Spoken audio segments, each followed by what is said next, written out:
ঈশান অফিসের কেবিনে বসে একটা ফাইল দেখছিল আর বারবার লাইফের কথাগুলো ভেবে কলমটা ঘোরাচ্ছিল। কাজে কোনো মন দিতে পারছিল না। কয়েকদিন যাবৎ ওর মনটা তেমন একটা বেশি ভালো নেই। শহরে কেমন যেন এখন থাকতে ইচ্ছে করে না। বারবার মনে হয় শহর থেকে দূরে কোথাও যেতে পারলে হয়তো এই কোলাহল থেকে একটু দূরে থাকতে পারতো। কথাগুলো ভাবছিল আর কলমটা ঘোরাচ্ছিল। এর মাঝে ফোনটা বাজতে শুরু করে। হাতে নিয়ে দেখলো ওর বেস্ট ফ্রেন্ড সিয়াম। রিসিভ করতেই ওপাশ থেকে বলতে লাগলো, বন্ধু, কোথায় তুমি? কোথায় থাকবো, এই তো কাজ করছি। অফিসে বসে আছি, ভালো লাগছে না রে। কাজ করতে ইচ্ছে করছে না। কিছুদিন যাবৎ মনটা বেশি একটা ভালো নেই, কিন্তু কিসের জন্য মন খারাপ বুঝতেই পারতেছি না। বন্ধু, তোমাকে কি আবার প্রেমের রোগে ধরলো নাকি? আরে না বন্ধু, তেমন কিছু না, কিন্তু এই শহরে আর ভালো লাগছে না। তোর কথাটা বুঝলাম না, মানে কি বলতো? ফোনে কিছু বলবো না, দেখা কর। ওকে, আড্ডা দেওয়ার জায়গায় চলে আয়। না না না, ওইখানে না, তুই নদীর পাড়ে চলে আয়, আমি আসছি। কথাটা বলেই ঈশান ফোনটা কেটে দিয়ে গাড়ির চাবি নিয়ে বেরিয়ে গেল। যাওয়ার সময় ম্যানেজারকে বলে গেল এদিকটা দেখতে। আসুন, যেতে যেতে পরিচয়টা দিয়ে নেই। এই গল্পের হিরো ঈশান, আব্বু আম্মুর একমাত্র সন্তান। ওর আব্বু দেশের নামকরা বিজনেস ম্যানেজমেন্ট, তাই টাকা পয়সার কোনো অভাব নেই।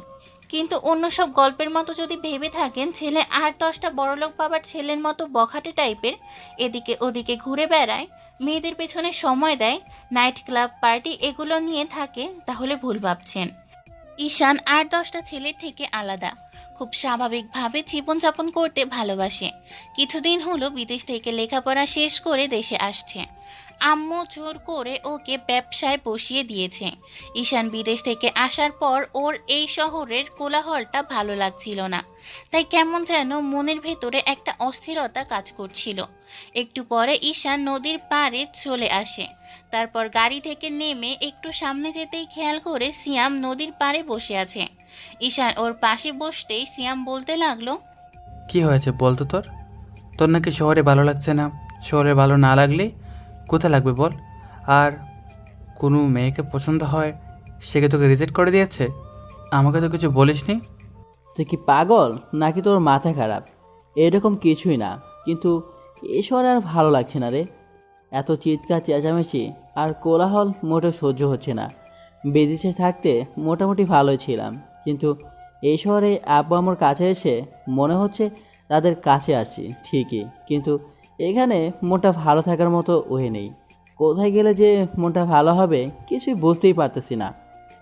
ঈশানের কথায় সিয়াম বেশ চিন্তিত মুখ নিয়ে অনেকক্ষণ ভেবে তারপর বলতে লাগলো, একটা উপায় আছে মনটা ভালো করার, আর সেটা হচ্ছে পরিবেশটাকে পাল্টানো। মানে, তোর কথা মানে তো বুঝলাম না। আমি বলছি, এই কোলাহলের পরিবেশ থেকে একটু শান্তশিষ্ট পাখির ডাক, মিষ্টি রোদের আলো, ফুলের গন্ধ, ধুলো মাখা পথ, এইরকম একটা গ্রামের পরিবেশে গেলে একটু ভালো লাগতো। আবহাওয়াটা চেঞ্জ হলে মনটা ভালো হয়ে যেত। সিয়ামের কথা ঈশান বেশ কিছুক্ষণ ধরে ভাবতে লাগলো। ও হয়তো ঠিকই বলেছে। তারপরও একটা সময় ঈশান একটা দীর্ঘ নিঃশ্বাস ফেলে বলতে লাগলো, সত্যিই কি গ্রামের পরিবেশে গেলে ভালো লাগবে?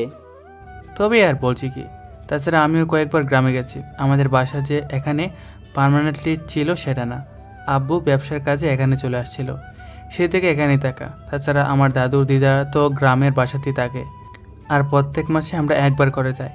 তুই যদি চাস আমি তোকে সেখানে নিয়ে যেতে পারি, দেখবি ভালো লাগবে। আমিও তো শুনেছি আমাদের পুরনো বাড়িটা গ্রামে ছিল। তোর দাদু দিদার বাড়িতে গিয়ে লাভ কি বল? যেহেতু আমার দাদুর বাড়িটা গ্রামে, তাই দেখি আম্মুর সাথে কথা বলে ওইখানে যেতে দেয় কিনা। আচ্ছা ঠিক আছে, দেখ কি করা যায়। দেখ কি করা যায় বলে ছেড়ে দিলেই তো আর হবে না, তোকেও নিয়ে যাব। আমি একা যাব নাকি? দেশে আসার পর থেকে তোকে ছাড়া কোথাও গিয়েছি? সেটা অবশ্য ঠিক। তাহলে রেডি থাকিস। আমি আব্বু আমার সাথে কথা বলি। আর আব্বু এখন আগে থেকে অনেকটা সুস্থ। মোটামুটি অফিসের কাজ একটু কমিয়ে তারপর না হয় কয়েকটা দিনের জন্য ঘুরতে যাব। দুজন বেশ কিছুক্ষণ আড্ডা দিয়ে একটা সময় দুজন বিদায় নিয়ে বাসায় চলে গেল। ঈশান আজকে আর অফিসে গেল না। বাসায় গিয়ে কলিং বেল দিতেই আম্মু দরজা খুলে দিলে ঈশান সোফায় গিয়ে বসে পড়ল। তখন আম্মু ওর সামনে দাঁড়িয়ে বলতে লাগলো, আবু, কি হয়েছে তোমার? এত তাড়াতাড়ি চলে আসলে যে? আম্মু কথাটা বলতে ঈশান আম্মুর হাত ধরে ওর পাশে বসিয়ে দিয়ে আম্মুর মুখোমুখি হয়ে বসে তারপর বলতে লাগলো, আম্মু, গ্রামের পরিবেশটা নাকি অনেক সুন্দর। ওই পরিবেশে নাকি মনটা অনেক ফুরফুরে হয়ে যায়, আর অনেক শান্তি আছে গ্রামের পরিবেশে। আম্মু কেমন করে যেন ঈশানের দিকে তাকালো। তখন ঈশান আবার বলল, কি হলো বলো? আর তুমি তো বলেছিলা যে দাদুর বাসা নাকি গ্রামে, কিন্তু দাদু দিদা বেঁচে নেই দেখে তুমি আর আব্বু নাকি ওইখানে যাও না। আর তাছাড়া আমার একটা মাত্র ফুপি, সেও নাকি লন্ডনে থাকে, তাই আর গ্রামে যাওয়া হয়ে ওঠে না। আম্মু, বলো না গ্রামের সম্পর্কে। আব্বু, গ্রামের পরিবেশটা অনেক সুন্দর, আর ওখানে গেলে মনটা অনেক ফুরফুরি মেজাজে থাকে। অনেক ভালো লাগে সেখানে থাকতে, মনে একটা প্রশান্তি থাকে। কিন্তু কি করবো বলো, ব্যবসার কাজের জন্য তো তোমার আব্বুকে এখানে থাকতে হয়। আর তুমি তো জানো তোমার আব্বুকে ছাড়া আমি থাকতে পারি না, তাই আর যাওয়া হয়ে ওঠে না। 5 বছর আগে একবার শেষ যাওয়া হয়েছিল, তখন গ্রামের চিত্রটা একটু অন্যরকম ছিল। এখন হয়তো অনেকটা পাল্টে গেছে আর শহরের পরিবেশ হয়ে গেছে। কিন্তু আব্বু, হঠাৎ করে এই প্রশ্ন কেন বলো তো? না আম্মু, গ্রামের পরিবেশটা দেখতে ইচ্ছে করছে, আর শুনলাম যে গ্রামের পরিবেশটা অনেক সুন্দর। আর তাছাড়া কিছুদিন যাবৎ এই শহরের কোলাহলটা বেশি ভালো লাগছে না। ভেবেছিলাম গ্রামের বাসায় যাব, কিন্তু দাদু দিদা কিংবা ফুপি কেউই তো আর নেই, তাহলে কার কাছে যাব? সে কি কথা, গ্রামে কেউ নেই তাই বলে কি যাওয়া যাবে না? এর মাঝে আব্বু নিচে চলে আসে আর ওদের কথাটা শুনে ফেলে আর একটু জোর গলায় বলে, আলবাত যাওয়া যাবে। যাবে না মানে 100 বার যাবে। আব্বু কথাটা বলতে ঈশান আব্বুর দিকে তাকিয়ে একটা মুচকি হাসি দিয়ে বলতে লাগলো, আব্বু, তুমি আমাকে তোমার গ্রামের ঠিকানাটা দাও তো। আমি কয়েকদিনের মধ্যেই অফিসের কাছে একটু কমিয়ে তারপর কিছুদিনের জন্য গ্রাম থেকে ঘুরে আসি। আমার এখানে আর ভালো লাগছে না। আব্বু এসে ওদের সামনে একটা সোফায় বসে পড়ল আর একটু গম্ভীর কণ্ঠে বলতে লাগলো, গ্রামে আমার এক বন্ধু আছে, আমি ওখানকার ঠিকানাটা দিয়ে দিচ্ছি। আর ওকে আমি ফোন করে বলে দিব তুমি ওর বাসায় গিয়ে উঠবে। কিন্তু তোমাকে একটা শর্তে গ্রামে যেতে দিতে পারি। যদি তুমি এসে সেটা পূরণ করো তাহলে যেতে পারবে, না হলে কিন্তু আমার কথার অবাধ্য হতে পারবে না। আব্বু, তুমি বলো আমাকে কি শর্ত মানতে হবে, আমি সব শর্তে রাজি। বয়স তো আর কম হয়নি, তাই তুমি এসে একটা লাল টুকটুকে বউ আনবে। যদি তুমি বিয়ে করতে রাজি থাকো তাহলেই তোমাকে গ্রামে যেতে দিব। এখন বলো তুমি কি চাও? আব্বু, বিয়ে করতেই হবে? দেখো, তোমার তো বয়স আর কম হচ্ছে না, আর তাছাড়া আমাদেরও তো বয়স হচ্ছে। আমাদের তো ইচ্ছে করে না ছেলের বউয়ের মুখ দেখতে, আমাদের দাদু ভাইয়ের সঙ্গে খেলা করতে, তাই না? আর তাছাড়া তুমি এভাবে একা আর কতদিন থাকবে? তোমাকে অনেকবার বলা হয়েছে, তোমার যদি পছন্দের কোনো মেয়ে থাকে কিংবা কাউকে ভালোবাসো তাহলে আমাদের বলো, আমরা তাদের সাথে কথা বলি। তুমি তো জানোই আমরা কি রকম। আর মেয়ের আব্বু আম্মু যদি অনেক গরিবও হয় তাও সমস্যা নেই, কারণ তোমার সুখটা আমাদের কাছে অনেক বড়। আব্বু কথাটা বলতে ঈশান একটা মুচকি হাসি দিয়ে বলতে লাগলো, না আব্বু, তেমন কেউ নেই। যদি থাকতো তাহলে তোমাদের আগেই বলতাম, তাই না? তোমাদের থেকে আমি কখনো কোনো কথা লুকিয়েছি বলো? না, লুকাওনি। এখন বলো তুমি বিয়ে করতে রাজি কিনা। আমরা তোমাকে আর এইভাবে একা দেখতে চাই না, তোমার দায়িত্বটা কারো হাতে তুলে দিতে চাই। ওকে ওকে, ঠিক আছে। তোমরা যে মেয়েকে বলবে আমি চোখ বুজে সেই মেয়েকে বিয়ে করে নেব, কিন্তু আমি তার আগে আমি গ্রাম থেকে কিছুদিনের জন্য ঘুরে আসতে চাই। এখন ঠিকানাটা দাও। ঈশানের আব্বু ওকে তার বন্ধুর ঠিকানা দেওয়ার আগে অনেকবার বিয়ের কথা বলল। ঈশানও হ্যাঁ বলে দিল। তারপর আব্বু আম্মুর সাথে আর কিছুক্ষণ কথা বলে রুমে চলে আসে। এভাবে কয়েকটা দিন কেটে গেল। এর মাঝে ঈশান ঠিক করে ফেলেছে 1 সপ্তাহ পর গ্রামের উদ্দেশ্যে রওনা দিবে। আর এই সপ্তাহে অফিসের কাজটা কিছু কমিয়েও তারপর আব্বুকে সব বুঝিয়ে যাবে।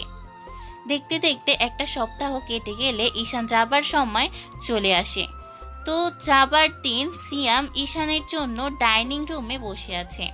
এর মাঝে ঈশান একটা ব্যাগ কাঁধে নিয়ে তারপর গাড়ির চাবি ঘোরাতে ঘোরাতে নিচে আসে আর বলে, চল, আমার হয়ে গেছে। চাবি নিয়ে কোথায় যাচ্ছিস? কেন, হেঁটে যাবি নাকি? আরে না না, হেঁটে যাবো কেন? কিন্তু গাড়ি নিয়ে যাওয়া যাবে না, তাহলে তো আসল মজাটাই শেষ হয়ে যাবে। মানে? সেজন্য গ্রামে যাচ্ছি সেটাই তো বুঝতে। আচ্ছা ঠিক আছে। সিয়ামের কথায় ঈশান গাড়ির চাবিটা রেখে আম্মু আব্বুর কাছ থেকে বিদায় নিয়ে বেরিয়ে পড়ে। কিছুক্ষণ পর ওরা বাস স্ট্যান্ডে এসে 2টা টিকিট কেটে দুজনে উঠে বসে। উদ্দেশ্য গ্রাম। কিছুক্ষণের মধ্যেই বাস ছেড়ে দিলে ঈশান কানে হেডফোন গুঁজে তারপর ফোনটা গুতাতে লাগলো। কিছু দূর আসতেই সিয়াম ওরকম অবস্থা দেখে ঈশানের হেডফোনগুলোর টেনে খুলে দিয়ে বলতে লাগলো, এই আবাল, এগুলো শুনলে গ্রামের পরিবেশটা উপভোগ করতে পারবে কি, ফিল করতে পারবে কি করে? চুপচাপ বসে বাইরের দিকে দেখ আর অনুভব করার চেষ্টা কর গ্রামের পরিবেশটাকে। যে জন্য আসছিস সেটা না করে ওই বাদ্যযন্ত্রগুলো কানের মধ্যে ঢুকিয়ে দিয়ে বসে আছিস। সিয়ামের কথায় ঈশান একটা মুচকি হাসি দিয়ে তারপর জানালা দিয়ে বাইরের দিকে তাকিয়ে রইল। ঘন্টা খানেকের মধ্যেই বাস গ্রামের মাটির রাস্তার সামনে এসে থামলো আর কন্ট্রাক্টর বলতে লাগলো, কন্ট্রাক্টরের কথায় এবার ঈশান আর সিয়ামের ঘোর কাটতেই ওরা ব্যাগটা নিয়ে নেমে গেল। তারপর দুজনে হাঁটতে লাগলো। এবার সিয়াম বলতে লাগলো, কি রে, এখানে নামিয়ে দিলি, এরপর কিসে করে যাব? সেটা কি আমি জানি নাকি? তুই তো ভালো করে জানিস, কারণ তুই এর আগেও গ্রামে এসেছিস। এখন বল, এখন কিসে যাব? কিসে আবার? হেঁটে যেতে হবে, না হলে গরুর গাড়ি এরকম কিছু একটা দেখতে পাই কিনা। কিন্তু যেখানে যাব ওইখানে যেতে আরও কত সময় লাগতে পারে? সিয়ামের কথায় ঈশান ম্যাপ দেখে বলল, এই তো আধা ঘন্টার মতো সময় লাগবে। দুজনই হাঁটতে লাগলো। কিছুক্ষণ পরে একটা গরুর গাড়ি দেখতে পেয়ে সিয়াম গারোয়ানকে বলতে লাগলো, চাচা, আমাদের একটু প্রেমপুর নামিয়ে দেবেন? ওঠো। এবার দুজনেই উঠে গরুর গাড়ির পিছনে বসলো আর ঈশান গারোয়ানকে উদ্দেশ্য করে বলল, থ্যাঙ্কস আঙ্কেল। ঈশানের কথায় এবার লোকটা অদ্ভুতভাবে তাকালো। তখন সিয়াম একটা মুচকি হাসি দিয়ে বলতে লাগলো, আরে হালা, বাংলায় বল, ইংলিশ বুঝতে পারবো না। ওফ, আসলে ধন্যবাদ চাচা। আরে ঠিক আছে, এইটা কোনো লাগবে না। আর তাছাড়া আমরা গ্রামে যাইবা, তোমাদের দেখা তো মনে হইতাছে অনেক বড় লোকের ছেলে। গ্রামে আইছো কেন? আসলে চাচা, প্রেমপুর গ্রামের আমার বাবার বন্ধুর বাসার ওইখানে আসছিলাম, আর আপনাদের গ্রামটা ঘুরে দেখতে আসছিলাম। সবাই গ্রাম থেকে শহরে যায়, আর তোমরা শহর থেকে গ্রামে আইসা দেখতে? দেখো কি জানি বাবা, বড় লোক গা, সব বড় বড় ব্যাপার। ঈশান সিয়ামের দিকে তাকাতেই সিয়াম মাথা নেড়ে হ্যাঁ সূচক উত্তর দিল আর বলতে লাগলো, আসলে গ্রামে তেমন কাজ হয় না। যারা একটু শিক্ষিত কিংবা কাজের খোঁজ করে তারা শহরের দিকে চলে যায়, সেজন্য চাচা এমনটা বললো। ও, গরুর গাড়ি এঁকে বেঁকে চলেছে গ্রামের মেঠো পথ দিয়ে। মাঝে মাঝে গাড়ির চাকাটা উঁচু নিচু জায়গায় পড়ে বেশ অদ্ভুত রকমের আওয়াজ হচ্ছে, যেটা ঈশানের ভালোই লাগছে।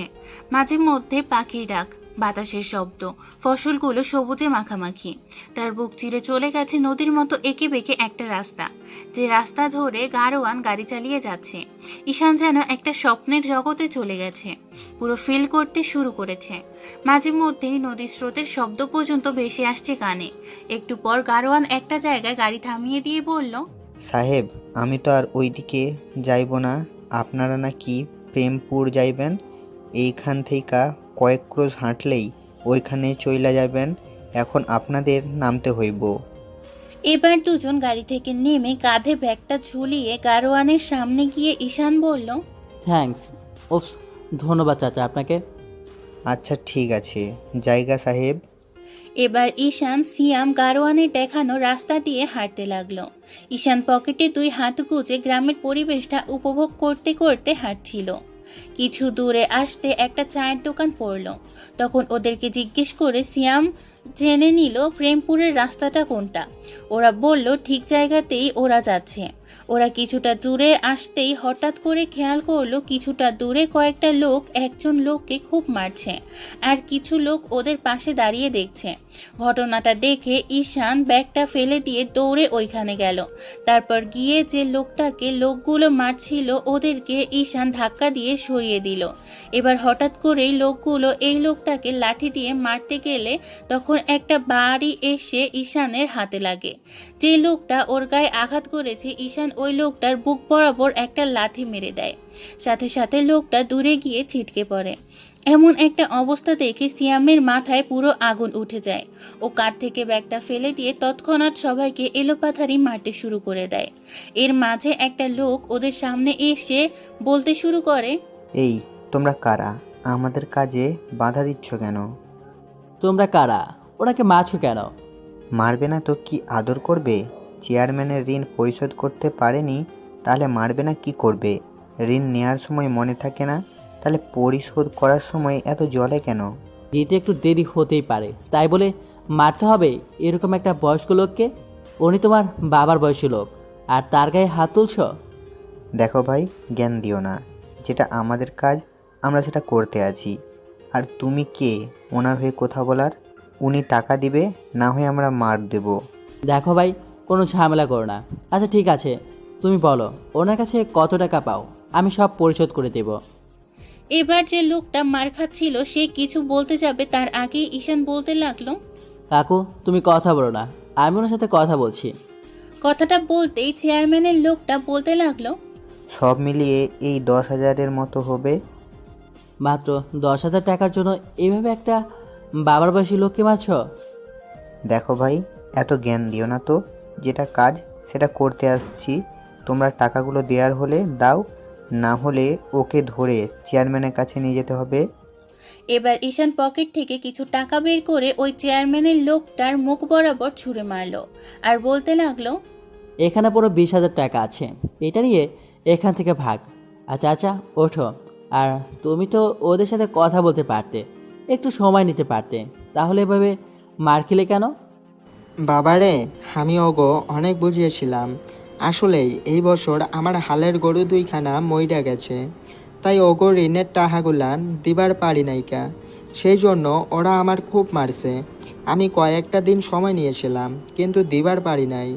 আর কয়েকটা দিন সময় চাইছিলাম, কিন্তু ওরা আর কোনো সময় দিব না। আর এখানকার চেয়ারম্যান খুব অত্যাচারী মানুষ। ওর কাছ থেকে ঋণ নিলে সেটা পরিশোধ করতে না পারলে খুব মারপিট করে। সেজন্য এরকম একটা বিপদে পড়ছি। আচ্ছা ঠিক আছে, এরপর থেকে ওই রকম করবে না।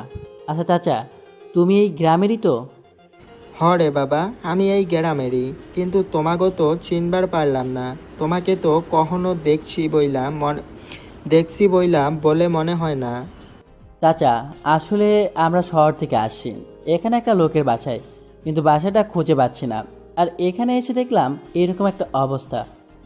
কার বাসায় আইসো কও দেহি, চিনবার পারি নাকি?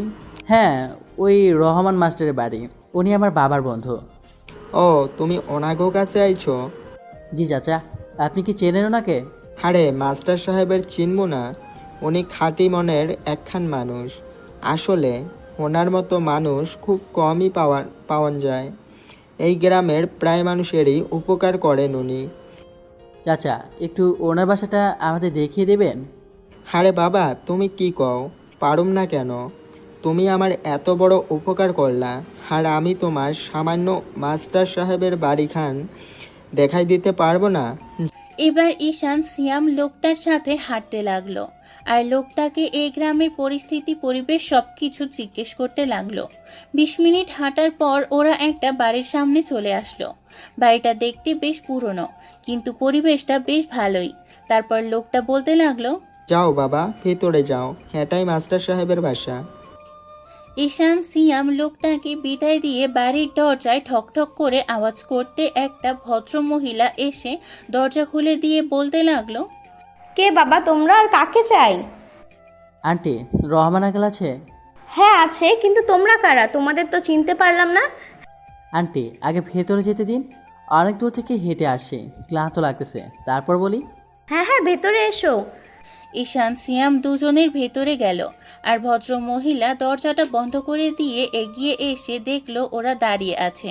তখন ওই মহিলা আবার বলতে লাগলো, আরে বাবা তোমরা দাঁড়িয়ে আছো কেন? ভেতরে এসো। কথাটা বলে ভদ্র মহিলা হাঁটতে লাগলো। ঈশান সিয়ামও ওনার পেছনে পেছনে যেতে লাগলো। ওরা ভেতরে চলে আসে। এবার মহিলা ওনার স্বামীকে উদ্দেশ্য করে বলতে লাগলো, কই গো শুনছো? দেখো তোমার সাথে কে যেন দেখা করতে এসছে। ভদ্রমহিলার কথা শুনে একটা লোক বাহিরে বেরিয়ে আসলো। তারপর ঈশান আর সিয়ামকে দেখে ভদ্র মহিলাকে উদ্দেশ্য করে বলতে লাগলো, কে ওরা? ওরা তোমার সাথে দেখা করতে আসছে। কে বাবা তোমরা? আপনি রহমান আঙ্কেল? হ্যাঁ। লোকটা কথাটা বলতে ঈশান ওনাকে সালাম করতে গেল। মাস্টার সাহেব ঈশানকে উঠিয়ে বলতে লাগলো, আরে ঠিক আছে, সালাম করতে হবে না। কিন্তু তুমি কে? তোমাকে তো ঠিক চিনলাম না। আঙ্কেল, আপনি আমাকে চিনবেন না, আর আমিও আপনাকে চিনতাম না, কিন্তু এখন চিনলাম। আমার কথা হয়তো আপনি বুঝতে পারছেন না। কথাটা বলে ঈশান ফোনটা বের করে ওর বাবার আর মাস্টার সাহেবের একটা পুরনো দিনের ছবি দেখাতেই মাস্টার সাহেব ফোনটা হাতে নিয়ে বলতে লাগলো, এটা তো আফজাল, আমার বন্ধুর ছবি। তুমি এগুলো পেলে কোথায়? ওর আর আমার অনেকদিন আগেরকার ছবি তোলা। আঙ্কেল, আমি আপনার বন্ধু আফজাল আহমেদের ছেলে। ঈশান কথাটা বলে একটা মুচকি হাসি দিল। এবার মাস্টার সাহেব ঈশানের দুই বাহুতে ধরে তারপর ওর মুখে হাত দিয়ে তারপর বলতে লাগলো, তাই তো তোমাকে আফজালের মতো লাগছে। আসলে তোমার আব্বু আম্মু এখানে আসে না প্রায় 5 বছর হয়ে গেছে। একবার এখানে এসে ঘুরে গেছে, তখন তুমি আসছিলে না, তাই তোমাকে চিনতে পারিনি। কেমন আছো বাবা? আলহামদুলিল্লাহ আঙ্কেল, ভালো আছি। আপনি কেমন আছেন? আরে বাবা, ভালো সেটা পরের কথা। এখন বলো তোমার আব্বু আম্মু কেমন আছে? জি আঙ্কেল, আব্বা আম্মু ভালোই আছে। কিন্তু কি হয়েছে বলুন তো? আপনি এইভাবে কথা বলছেন যে? সে অনেক বড় ঘটনা, ওইটার পরে এক সময় বলবো। কই গো নদীর মা, ওদের জন্য নাস্তার ব্যবস্থা করো, মেহমান মানুষ এত দূর থেকে এসেছে। তুমি ওদের নিয়ে বাসার ভেতরে যাও, আমি আসছি। আঙ্কেল, উনি আন্টি? হ্যাঁ, ওইটা তো আমার আন্টি। আন্টি কেমন আছো? এখন জিজ্ঞেস করলেই? কি করব বলো, তোমাদের তো আমি চিনি না। আর তাছাড়া আব্বু না বলে তো জানতেই পারতাম না। আব্বুর একটা বন্ধু আছে, আর সে গ্রামে থাকে। কথাটা বলতেই আন্টি একটা হাসি দিয়ে চলে গেল। তারপর মাস্টার সাহেব ঈশান কাঁধে হাত দিয়ে ওর সাথে কথা বলতে বলতে রুমের দিকে নিয়ে গেল। আসলে বুঝলে তো, আফজাল খুব ভালো মানুষ ছিল, মনের দিক থেকে অনেকটাই ভালো। তাই গ্রামের মানুষের দুঃখ কষ্ট দেখতে পারতো না, যেখানে অন্যায় হতো প্রতিবাদ করত। কিন্তু একটা ঝামেলার কারণে গ্রাম ছেড়ে রাগ করে চলে গিয়েছিল। গিয়ে অবশ্য ভালোই করেছিল। এখন বুঝতে পারছি সেই দিন সাথে যদি আমি চলে যেতাম তাহলে হয়তো আর এত কষ্টের মধ্যে থাকতে হতো না। আঙ্কেল, কি হয়েছে বলো তো? তোমাদের গ্রামে এসে একটা ঘটনা দেখলাম, তারপর তুমি এভাবে কথা বলছো। কি সমস্যা আমাকে বলো। থাক বাবা এসব কথা। আর একে? আঙ্কেল, ও আমার বন্ধু সিয়াম। আসলে একা আসতে ভালো লাগতো না, তাই নিয়ে আসলাম। ভালো করছো। আর শোনো, তোমাদের কিন্তু এত সহজে যেতে দেব না। শহরের ছেলে, গ্রামে আসছো অনেক দিন পর, তোমার বাবাকে তো আর পাওয়া যায় না। তার ছেলেকে পেয়েছি, তাই এত সহজে ছাড়ছি না। কিছুদিন থাকো, ঘোরাফেরা করো, তারপর তোমাদের একটু আপ্যায়ন করি, তারপর না হয় যেও। আঙ্কেল, কে বলেছে আমরা চলে যাব? আমরা তো এখানে থাকার জন্য এসেছি। শহরের পরিবেশটা আমার ভালো লাগে না, তাই এখানে চলে আসছি। শুনলাম গ্রামের পরিবেশটা নাকি অনেক শান্ত, ভালো লাগার মতো একটা জায়গা গ্রাম, তাই চলে আসলাম। হ্যাঁ, সেটা ঠিক বলেছো। কিন্তু আঙ্কেল, তুমি বারবার এরকমভাবে কথা বলছো কেন? কি সমস্যা হয়েছে বলো তো? ঈশান যতবারই প্রশ্ন করছিল মাস্টার সাহেব অর্থাৎ আঙ্কেল কিছুই বলতে চাচ্ছিল না। একটা সময় ঈশানের জোরাজুরিতে উনি একটা দীর্ঘ নিঃশ্বাস ফেলে বলতে লাগলো, আসলে গ্রামের পরিস্থিতি এখন যেমনটা দেখছো, ঠিক 20 বছর আগেও এরকমই ছিল। কারণ এই গ্রাম এখন এই চেয়ারম্যান মেম্বারের রাজত্ব চলে, তাই ওরা যেভাবে চায় সেভাবে চলতে হয়। ওরা এখন অনেক খাজনা নেয় গ্রামের লোকদের কাছ থেকে, আর ওরা দরিদ্র চাষিদের অনেক টাকা ঋণ দেয়। আর বীর আবহাওয়ার কারণে তেমনভাবে ফসল হয় না, আর হলেও তা ন্যায্য মূল্য পায় না, তাই ওদের ঋণ পরিশোধ করতে পারে না। সেজন্য ওরা গরিব চাষিদের উপর অনেক অত্যাচার করে, যার জন্য এখনকার লোকজন গ্রাম ছেড়ে শহরের উদ্দেশ্যে পাড়ি জমায়। ওদের এরকম অবিচার অত্যাচার বিরুদ্ধে তোমার বাবা একটা সময় কথা বলিস, তাই ওরা তোমার বাবাকে একটা মিথ্যা অপবাদ দিয়ে এখান থেকে তাড়িয়ে দিয়েছিল। সে রাগে তোমার বাবা গ্রামের মাটিতে আসে না, কিন্তু তোমার দাদু দিদা যতদিন বেঁচে ছিল কয়েক বছর পর পর একবার এসে দেখা করত। তখন তোমার ফুফির বিয়ে হয়ে গেল, আর তোমার দাদা দাদি ও চলে গেল, তখন থেকে আর আসে না। কথাটা বলতেই মাস্টার সাহেব একটা দীর্ঘ নিঃশ্বাস ফেলল। এর মাঝে আন্টি অর্থাৎ মাস্টার সাহেবের স্ত্রী ওদের জন্য নাস্তা নিয়ে আসলো আর ওদের সামনে দিয়ে বলতে লাগলো, এই যে আব্বু, তোমার নাম কি বলো তো? আর এখানে কয়দিন থাকবে তো, নাকি বিকেলেই বাসায় চলে যাবে? অত শত কিন্তু শুনছি না। তোমার আব্বু আম্মু তো আসে না অনেক দিন পর, যখন তারা ছেলেকে পেয়েছি এত সহজে ছাড়ছি না। আন্টি তোমাদের কাছে কিছুদিন থাকার জন্যই আসে। আর আমি ঈশান, আরও সিয়াম। তোমরা তোমার আঙ্কেলের সাথে কথা বলো, আমি রান্নাঘরে গেলাম তোমাদের জন্য কিছু রান্না করি। আন্টি এত ব্যস্ত হতে হবে না তো, আমরা তো কিছুদিন আছি। তুমি কি ভেবেছ আমরা তোমার হাতে পিটিফুলি না খেয়ে এখান থেকে চলে যাব? আর তাই এখন ব্যস্ত হতে হবে না, তুমি এখানে বসো তো। আন্টি একটা হাসি দিয়ে চলে গেল। ঈশান কিছুক্ষণ বসে আঙ্কেলের সাথে গল্প করে, তারপর একটা সময় বলতে লাগলো, আঙ্কেল তুমি থাকো, আমরা একটু বাইরে থেকে ঘুরে আসি, কেমন? একা একা আর তোমরা এই রোদে কোথায় যাবে? গ্রামে তো কিছুই চেনো না। আঙ্কেল গ্রামের রোদ অনেক ভালোই লাগবে, আর আমরা একটু ঘুরে আসি। একা যাবে? আচ্ছা দাঁড়াও দেখি আমার মেয়েটা কোথায় গেল, ওকে তোমাদের সাথে পাঠাই। নদী, এই নদী, মারে কোথায় গেলি? মাস্টার সাহেবের ডাকাডাকিতে এবার রান্নাঘর থেকে ওনার স্ত্রী এসে বলতে লাগলো, কি হলো, তুমি নদীকে ডাকছো যে? ও কি আর বাসায় আছে নাকি? কোথায় গেছে? তোমার এই দুরন্ত মেয়েটা কি আর বাসায় থাকে নাকি? দেখো গিয়ে কোথায় কারোর সাথে, কার বাগানে পেয়ারা, কার এগুলা ওগুলা না বলে কয়ে খাচ্ছে, আর রোজ রোজ কথা শুনতে হয় আমাকে। আসলে ওরা একটু বাইরে যাবে, তাই ভাবছিলাম যে নদীকে ওদের সাথে পাঠাবো, কিন্তু মেয়েটা যেন কই গেল। আজকে বাসায় আসুক, আচ্ছা করে বকে দেব। আঙ্কেল থাক না, লাগবে না, আমরাই পারবো। আর তাছাড়া গ্রামটায় কিছুদিন থাকবো, তাই পথঘাট তো চিনতে হবে। কথাটা বলে ঈশান আর সিয়াম বেরিয়ে গেল। তারপর ওরা গ্রামের রাস্তা দিয়ে হাঁটতে লাগলো আর গ্রামের পরিবেশ দেখতে লাগলো। একটু আগে আঙ্কেল যেটা বলেছিল সেটাই ঈশানের নজরে পড়েছে। তার উপর আবার যে লোকগুলো কিছুক্ষণ আগে একটা লোককে মারছিল, সেই লোকগুলোই কিছু লোককে শাসাচ্ছে। ওরা ঈশানকে দেখে ওরা ভয় পেয়ে সেখানে থেকে সরে গেল। ওরা ঘুরতে ঘুরতে এক পর্যায়ে একটা নদীর কাছে চলে আসে, একটা বড় মাঠে চলে আসে। আর দূরে একটা বট গাছের মতো দেখা যাচ্ছে, তার পাশ দিয়ে বয়ে গেছে একটা নদী। এবার ওরা সেদিকেই হাঁটতে লাগলো। ওদিকে কোথায় যাচ্ছিস? ওই দিকটায় একটা নদীর মতো মনে হচ্ছে, ওই দিক থেকে ঘুরে আসি। ঈশান নদীর দিকে হাঁটতে লাগলো। তারপর ওই বটগাছটার কাছে আসতেই ওরা খেয়াল করলো একটু দূরে নদীর পাশ ঘেঁষে একটা মেয়ে উল্টো মুখ করে নদীর দিকে তাকিয়ে বসে আছে। মেয়েটাকে পেছন থেকে দেখে বেশ ভালো লাগলো, কারণ মেয়েটার চুলগুলো কোমর অবধি ছড়িয়েছে আর চুলগুলো সবুজ ঘাসের উপর পড়াতে মনে হচ্ছিল অনেকটা মায়াবতী। কিন্তু মুখটা কেমন হবে সেটা দেখার জন্য ঈশানের ভেতর একটা অস্থিরতা কাজ করছিল। এবার ঈশান খেয়াল করলো মেয়েটার হাতে কিছু একটা আছে, সেটা কোলের উপর রেখেছে। এবার ঈশান নদীর দিকে তাকিয়ে বলতে লাগলো, দেখেছিস নদী কত সুন্দর? ঈশান কথাটা বলতে এবার মেয়েটা ওদের দিকে ঘুরে তাকালো। মেয়েটা এবার সিয়াম ও বলতে লাগলো। নদী সবসময় সুন্দরী হয়। সিয়ামের কথায় এবার মেয়েটা রেগে গেল। কেন যে এভাবে রেগে গেল ওরা কিছুই বুঝতে পারল না। তারপর কেউ কিছু বলতে যাবে তার আগেই মেয়েটা উঠে এসে ওদের সামনে দাঁড়ালো আর বলতে শুরু করলো, এই যে আপনারা কি পেয়েছেন বলেন তো? আমার নাম ধরে বারবার ডাকছেন কেন? কি সমস্যা? এভাবে উল্টাপাল্টা কথা বলছেন কেন? আমি জানি আমি সুন্দর, সেটা আবার বলতে হবে এখানে এসে? মেয়েটার এইরকম অদ্ভুত ধরনের কথা শুনে ঈশান সিয়াম দুজনে আবালের মতো ওর দিকে তাকিয়ে রইল। ওরা কিছু বলবে তার আগে মেয়েটা বলতে লাগলো, কি হলো, এখন কথা বলছেন না কেন? মেয়েদের টিজ করতে তো খুব ভালো লাগে, দেখে তো ভদ্র পরিবারের ছেলে মনে হচ্ছে, কিন্তু এরকম স্বভাব কেন? হ্যাঁ মানে এখন সাধু সাজা হচ্ছে তাই না? মেয়েদের নাম ধরে ডেকে তাকে টিজ করে এখন বলা হচ্ছে মানে কি?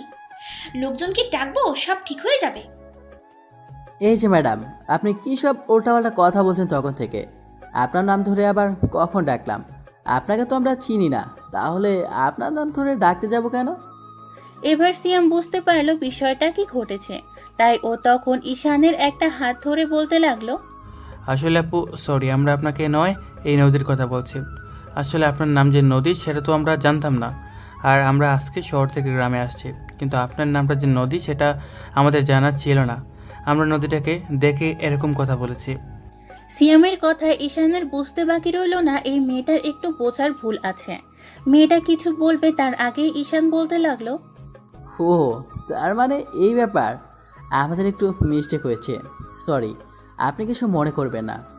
ঈশানের কথা মেয়েটা একটা গম্ভীর লোকে ঈশানের দিকে তাকিয়ে তারপর হঠাৎ করে একটা ভুবন ভোলানো হাসি দিল।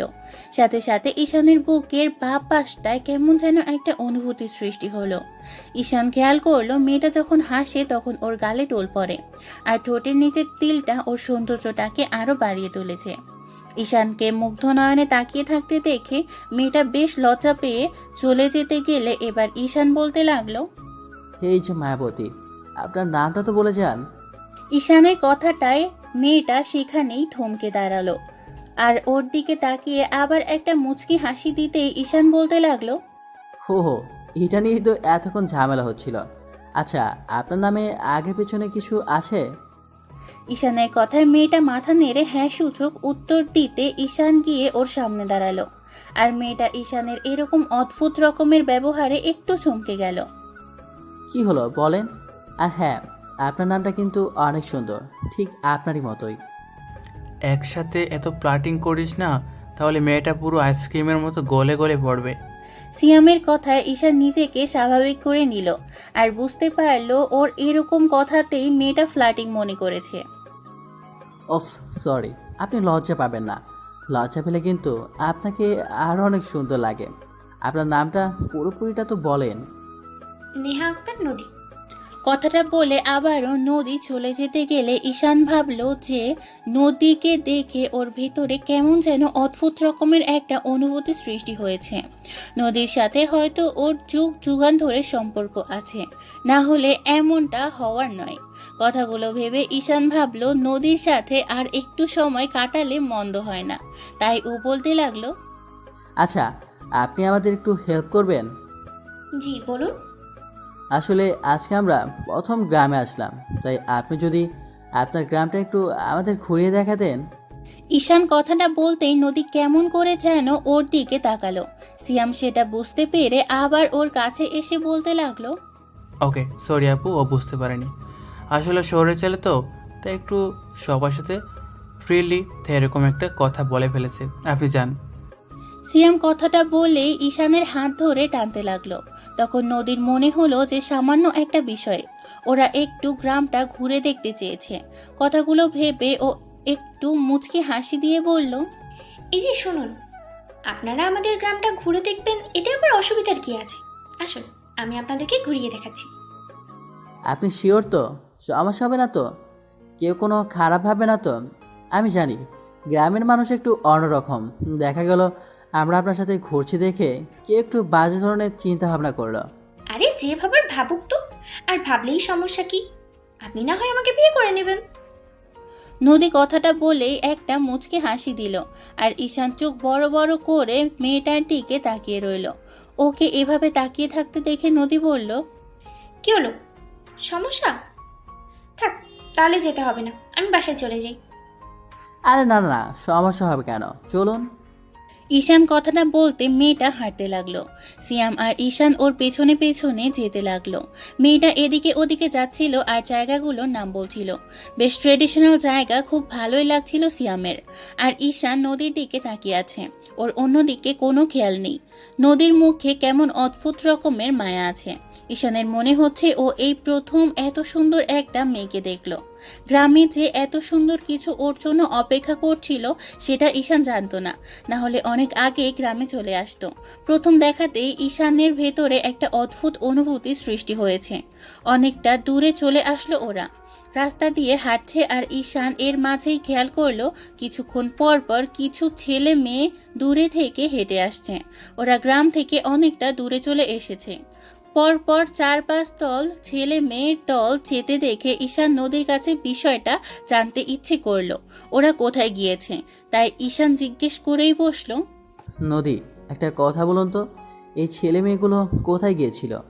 আসলে আমাদের গ্রামের স্কুলগুলো না তেমন ভালো নয়, আর যাও বা আছে ওখানে পড়ার মতো উপযুক্ত না, তাই পাশের গ্রামের স্কুলে ওরা সেখানে গিয়েছিল।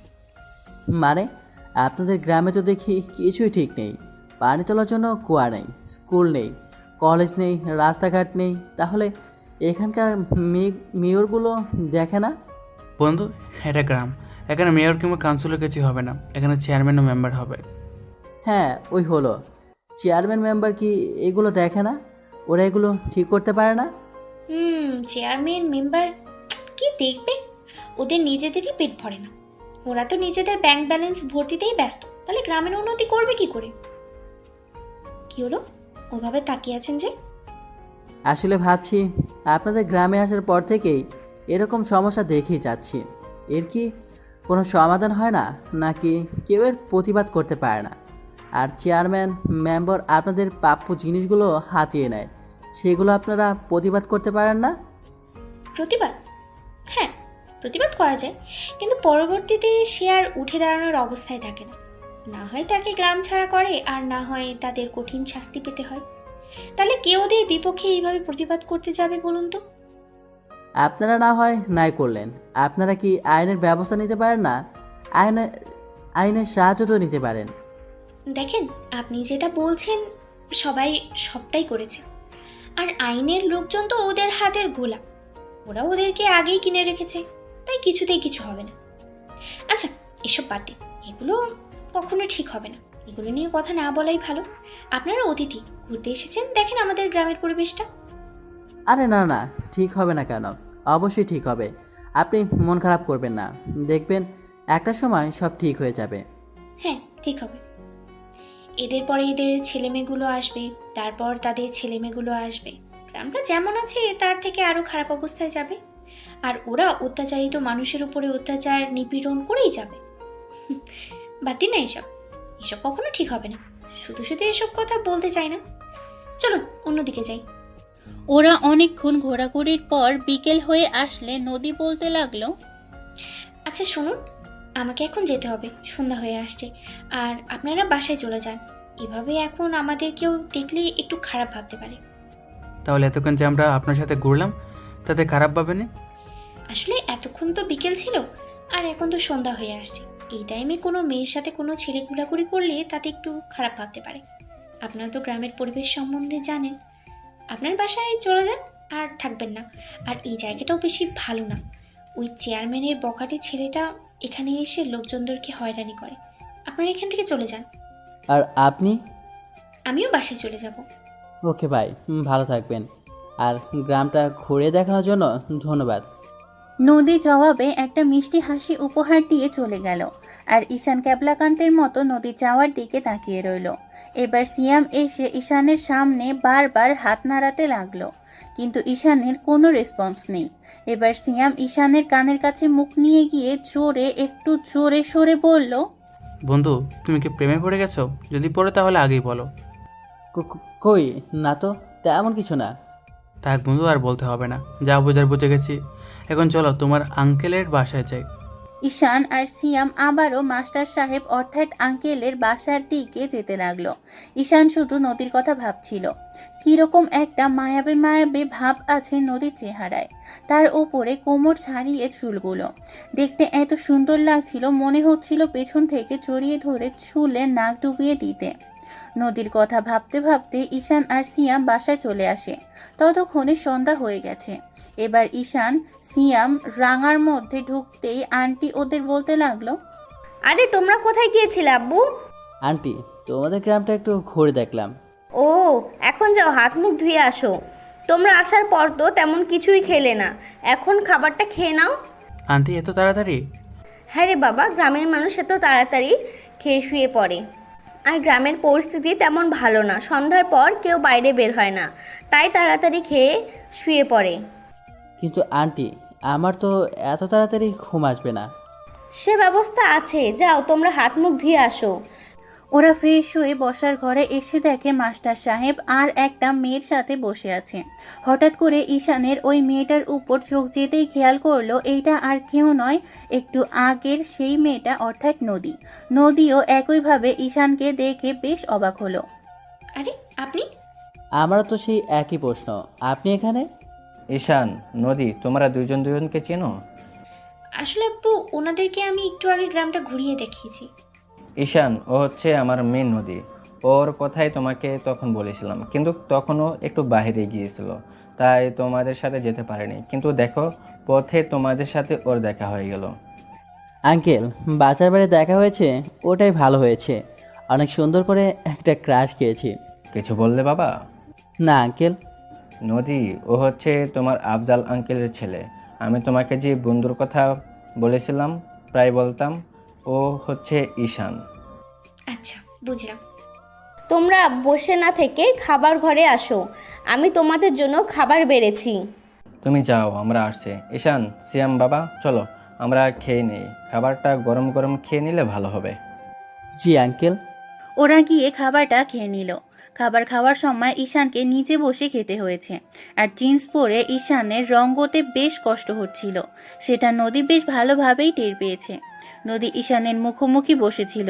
নদী বারবার ওর দিকে কেমন করে যেন তাকাচ্ছিল আর হাসছিল। নদী ঈশানের এরকম বেহাল দশা দেখে মনে মনে হাসল।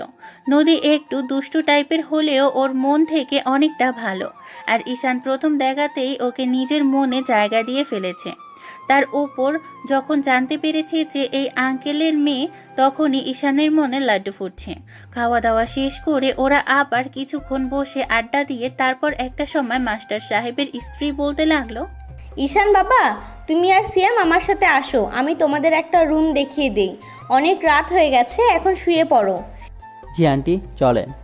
আন্টি ওদের একটা রুম দেখিয়ে দিলে ঈশান গিয়ে দেখলো রুমটা বেশ ভালোই গোছানো। তাই ও বলতে লাগলো, আন্টি, রুমটা কার?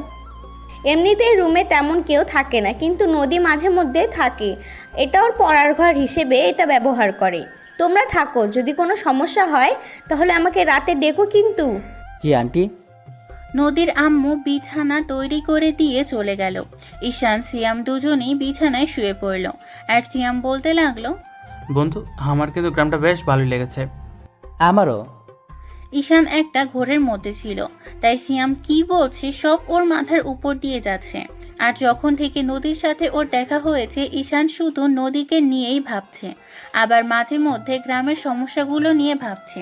তখনই ওর খুব খারাপ লাগছে। আমারও কি, হ্যাঁ, নদীকে ভালো লেগেছে, তাই না?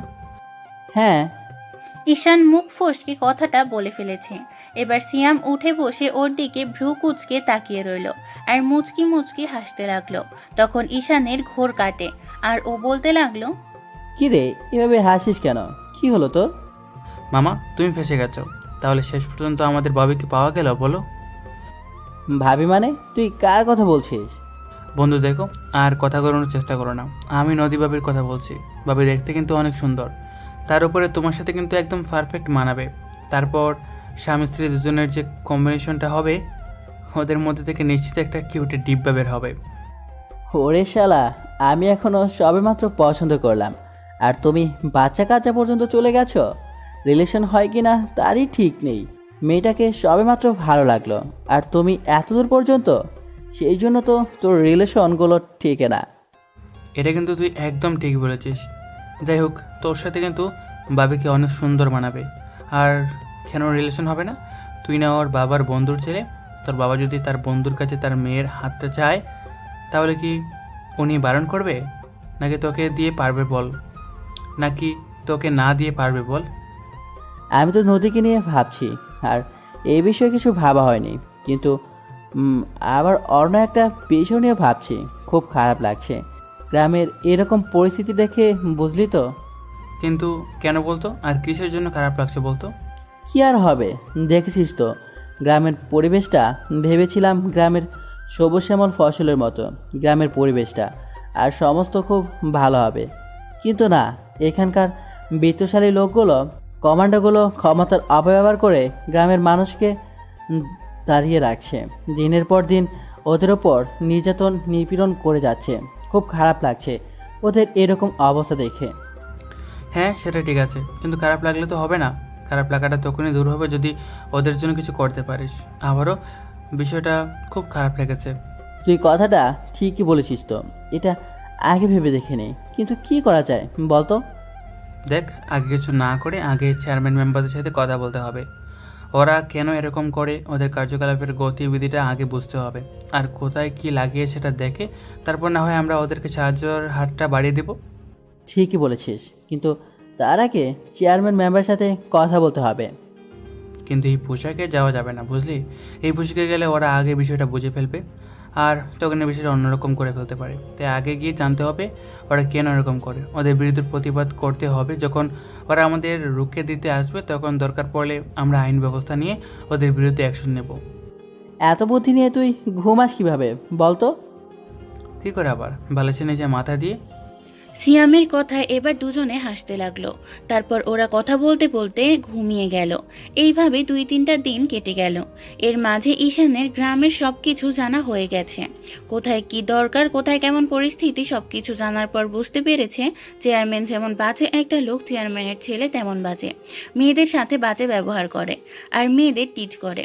ওদের সাথে কথা বলতে ঈশান সিয়াম চেয়ারম্যানের সাথে দেখা করবে ভাবে, কিন্তু এই পোশাকে যাওয়া যাবে না। তাহলে ওরা বুঝতে পারবে যে ঈশান শহর থেকে আসছে আর ও ওদের বিরুদ্ধে অনেক কিছু করতে পারে। তাই ঈশান এখন সাধারণ পোশাকে বের হয়, সাথে সিয়ামও। প্রতিদিন ঘুরতে বেরোয় দুপুরের টাইমে।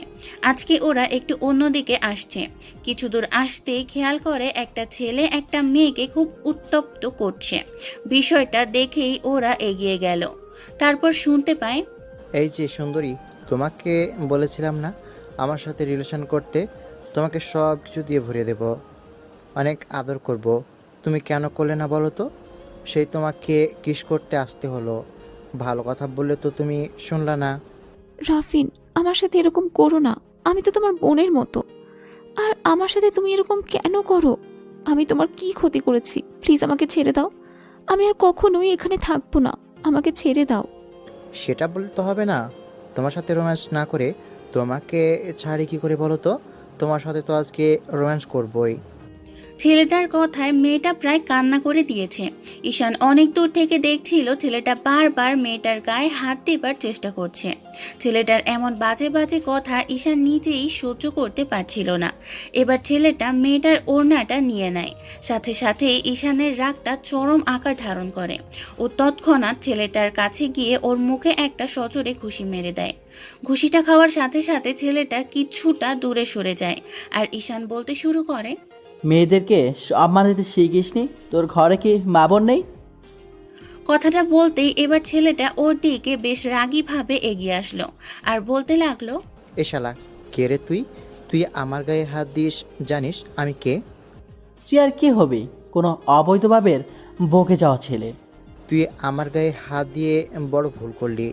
তোরা দাঁড়িয়ে দেখছিস কি? মার্শালাকে, ওর কত বড় সাহস! ও এই রাফিনের গায়ে হাত দেয়।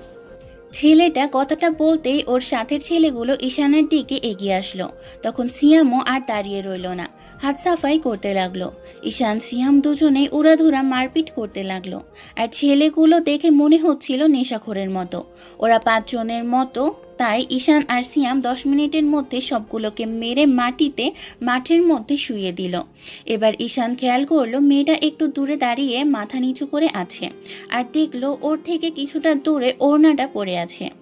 ঈশান সেদিকে যাওয়ার আগে এবার সিয়াম গিয়ে ওড়নাটা উঠিয়ে তারপর মেয়েটার গায়ে ওড়নাটা জড়িয়ে দিল। সিয়ামের এরকম কর্মকাণ্ড দেখে ঈশান বেশ অবাক হলো। এবার ঈশান কিছু বলতে যাবে তার আগে সিয়াম মেয়েটাকে উদ্দেশ্য করে বলতে লাগলো, কে তুমি? আর তুমি এখানে কেন? এখানে তো কেউ নেই। আর এত ফাঁকা একটা জায়গায় তুমি আসলে কি করে বলো তো? ওরা কারা? তোমাকে এভাবে ডিস্টার্ব করছিল কেন? মেয়েটা বেশ ভয় পেয়েছে, যার জন্য এখনো ওর চোখ দিয়ে পানি পড়ছে। তখন সিয়াম যেটা করলো তার জন্য ঈশান মোটেও প্রস্তুত ছিল না। সিয়াম এবার মেয়েটার চোখের পানি মুছে দিয়ে বলতে লাগলো, প্লিজ তুমি কান্না করো না, আর বলো কি হয়েছে। দেখো, ওদেরকে যে মারটা দেওয়া হয়েছে এরপর হয়তো ওর আর তোমাকে ডিস্টার্ব করবে না। তুমি বলো তো ওরা তোমার সাথে এমন করলো কেন? আর ওরা কারা? আপু, তুমি ভয় পেও না, কিচ্ছু হবে না। তুমি আমাদের বলো কি সমস্যা হয়েছে, আর ওরা কারা? ভাইয়া, যে ছেলেটা আমার ওড়না ধরে টানছিল ওর নাম রাফিন। ও চেয়ারম্যানের ছেলে, খুব বাজে। গ্রামের সব মেয়েকেও ডিস্টার্ব করে। কিছুদিন ধরে ও আমার পেছনে পড়েছে। বারবার বলে ওর সাথে রিলেশন করতে হবে, নাহলে রাত কাটাতে হবে। কিন্তু আমি ওর প্রস্তাবে রাজি হইনি, তাই বারবার আমাকে ডিস্টার্ব করছে। আজকে আমি এখান দিয়ে যাচ্ছিলাম, তখন ওরা এসে আমাকে ঘিরে ধরে আর এরকম বাজে বাজে কথা বলতে শুরু করে। তুমি ভয় পেও না। আর তোমার বাসা কোথায় বলো, আমরা তোমাকে এগিয়ে দেই। না ভাইয়া, আমি যেতে পারবো। আর আপনাদের অনেক ধন্যবাদ আমাকে সাহায্য করার জন্য। কিন্তু আপনারা কারা? আপনাদের তো মনে হয় না আগে দেখেছি। আর শুনেন, আপনারা চেয়ারম্যানের ছেলেকে মেরেছেন, তাই চেয়ারম্যান বেশ রেগে যাবে আর আপনাদের উপর অ্যাটাক করতে পারে। আপনারা এখান থেকে চলে যান। দেখো, তোমাকে এসব নিয়ে ভাবতে হবে না। ওরা আমাদের কিছু করতে পারবে না। আর আজকে এখনই আমরা চেয়ারম্যানের কাছে যাব আর দেখব কত বড় হারামি।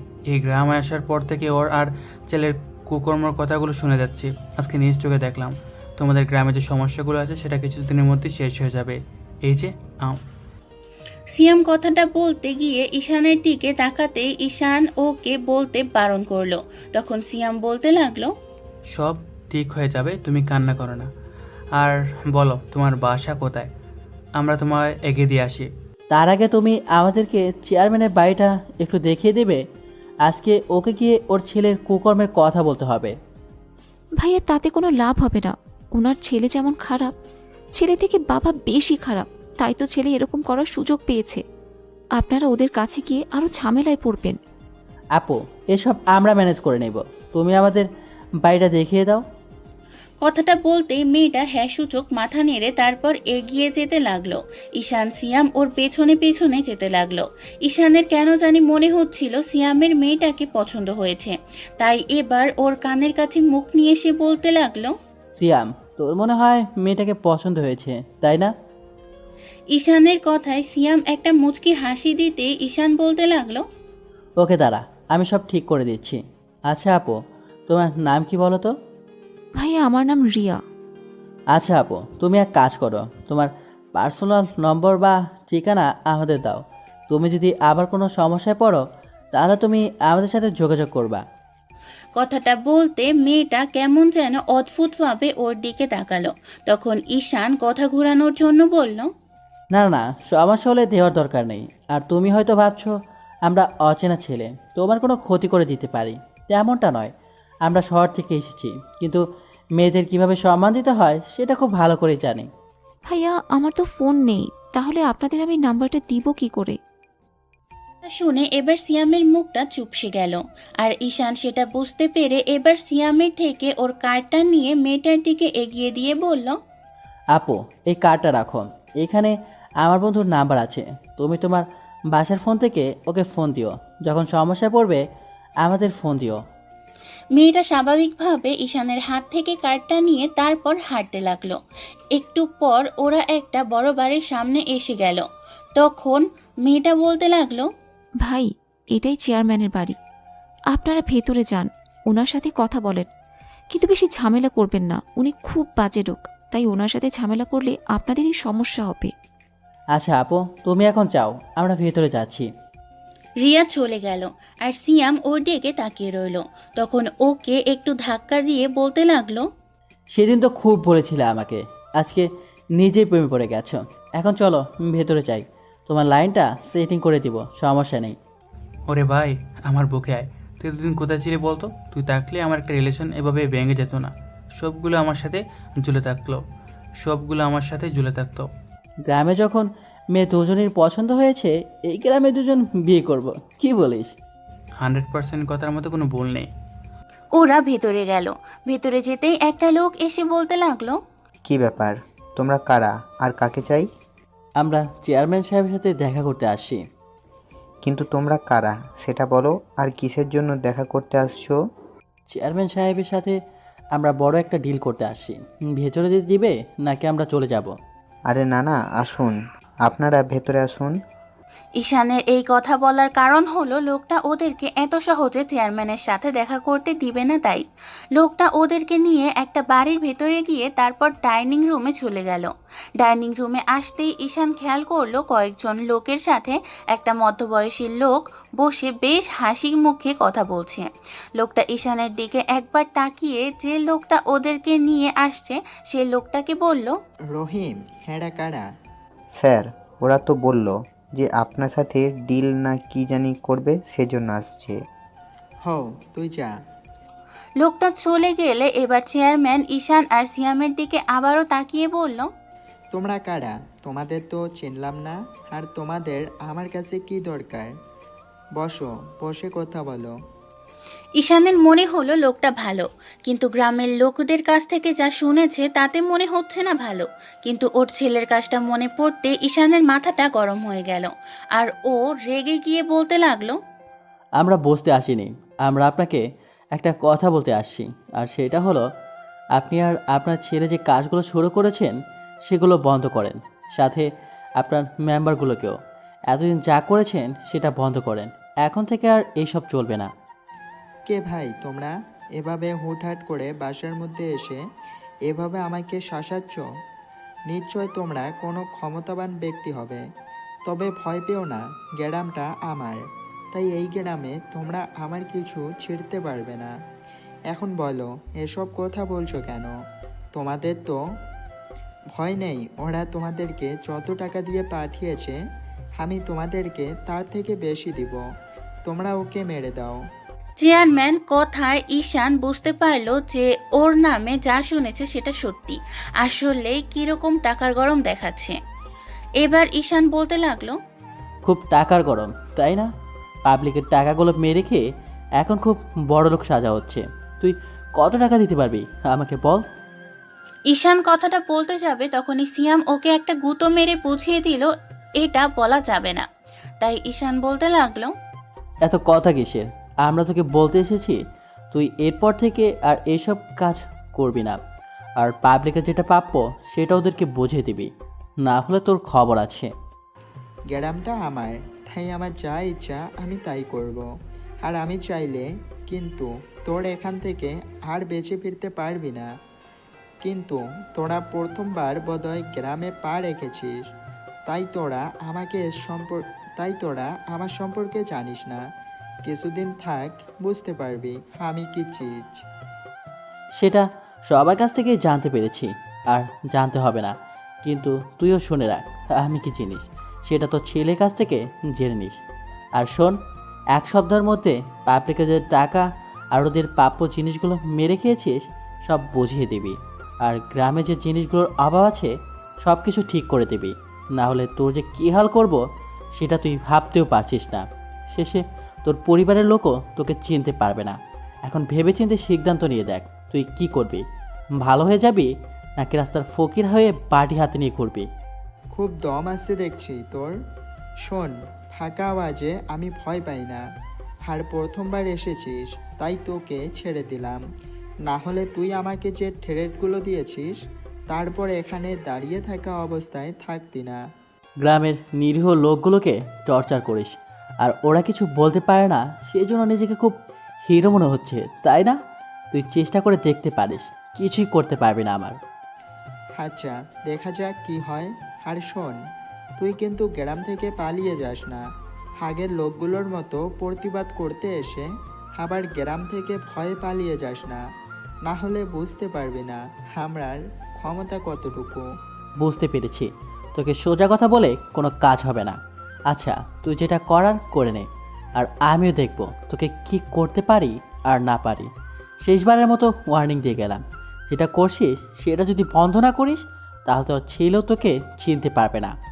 আর বাবা বলে তোর টাকা দূরে থাক।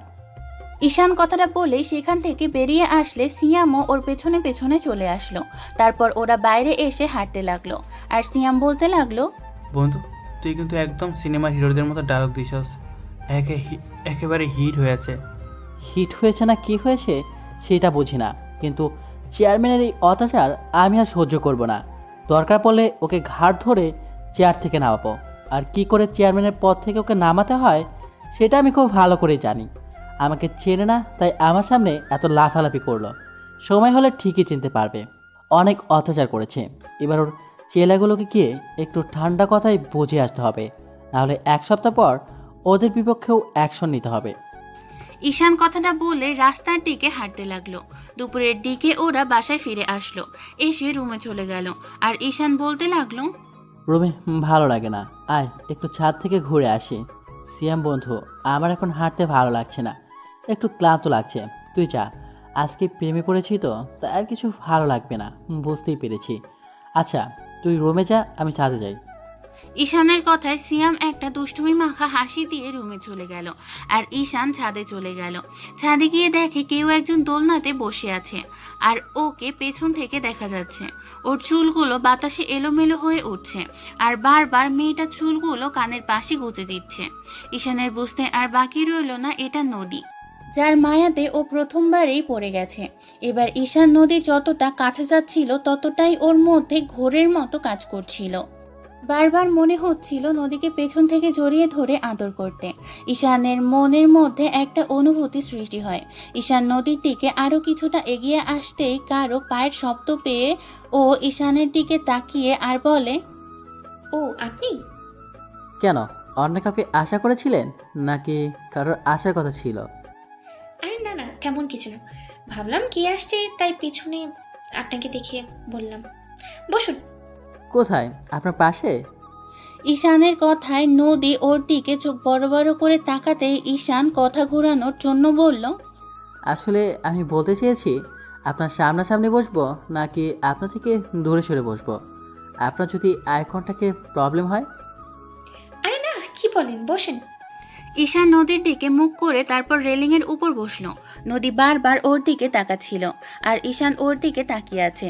ঈশানকে এভাবে তাকিয়ে থাকতে দেখে নদী একটু লজ্জা পেয়ে যাচ্ছে, যার কারণে চোখটা বারবার নামিয়ে নিচ্ছিল। নদী দোলনায় দোল খাচ্ছে আর বাতাসে ওর চুলগুলো এলোমেলো ভাবে উঠছিল। ও বারবার সেগুলো কানের পাশে দিচ্ছিল। ঈশানের ইচ্ছা করছিল চুলগুলো নিজ হাতে ওর কাছে গিয়ে কানের পাশে গুঁজে দিতে, কিন্তু সবেমাত্র কয়েকটা দিন হলো ঈশান আসছে আর এর মাঝে এগুলো করতে গেলে নদী ওকে একটু অন্যরকম ভাববে।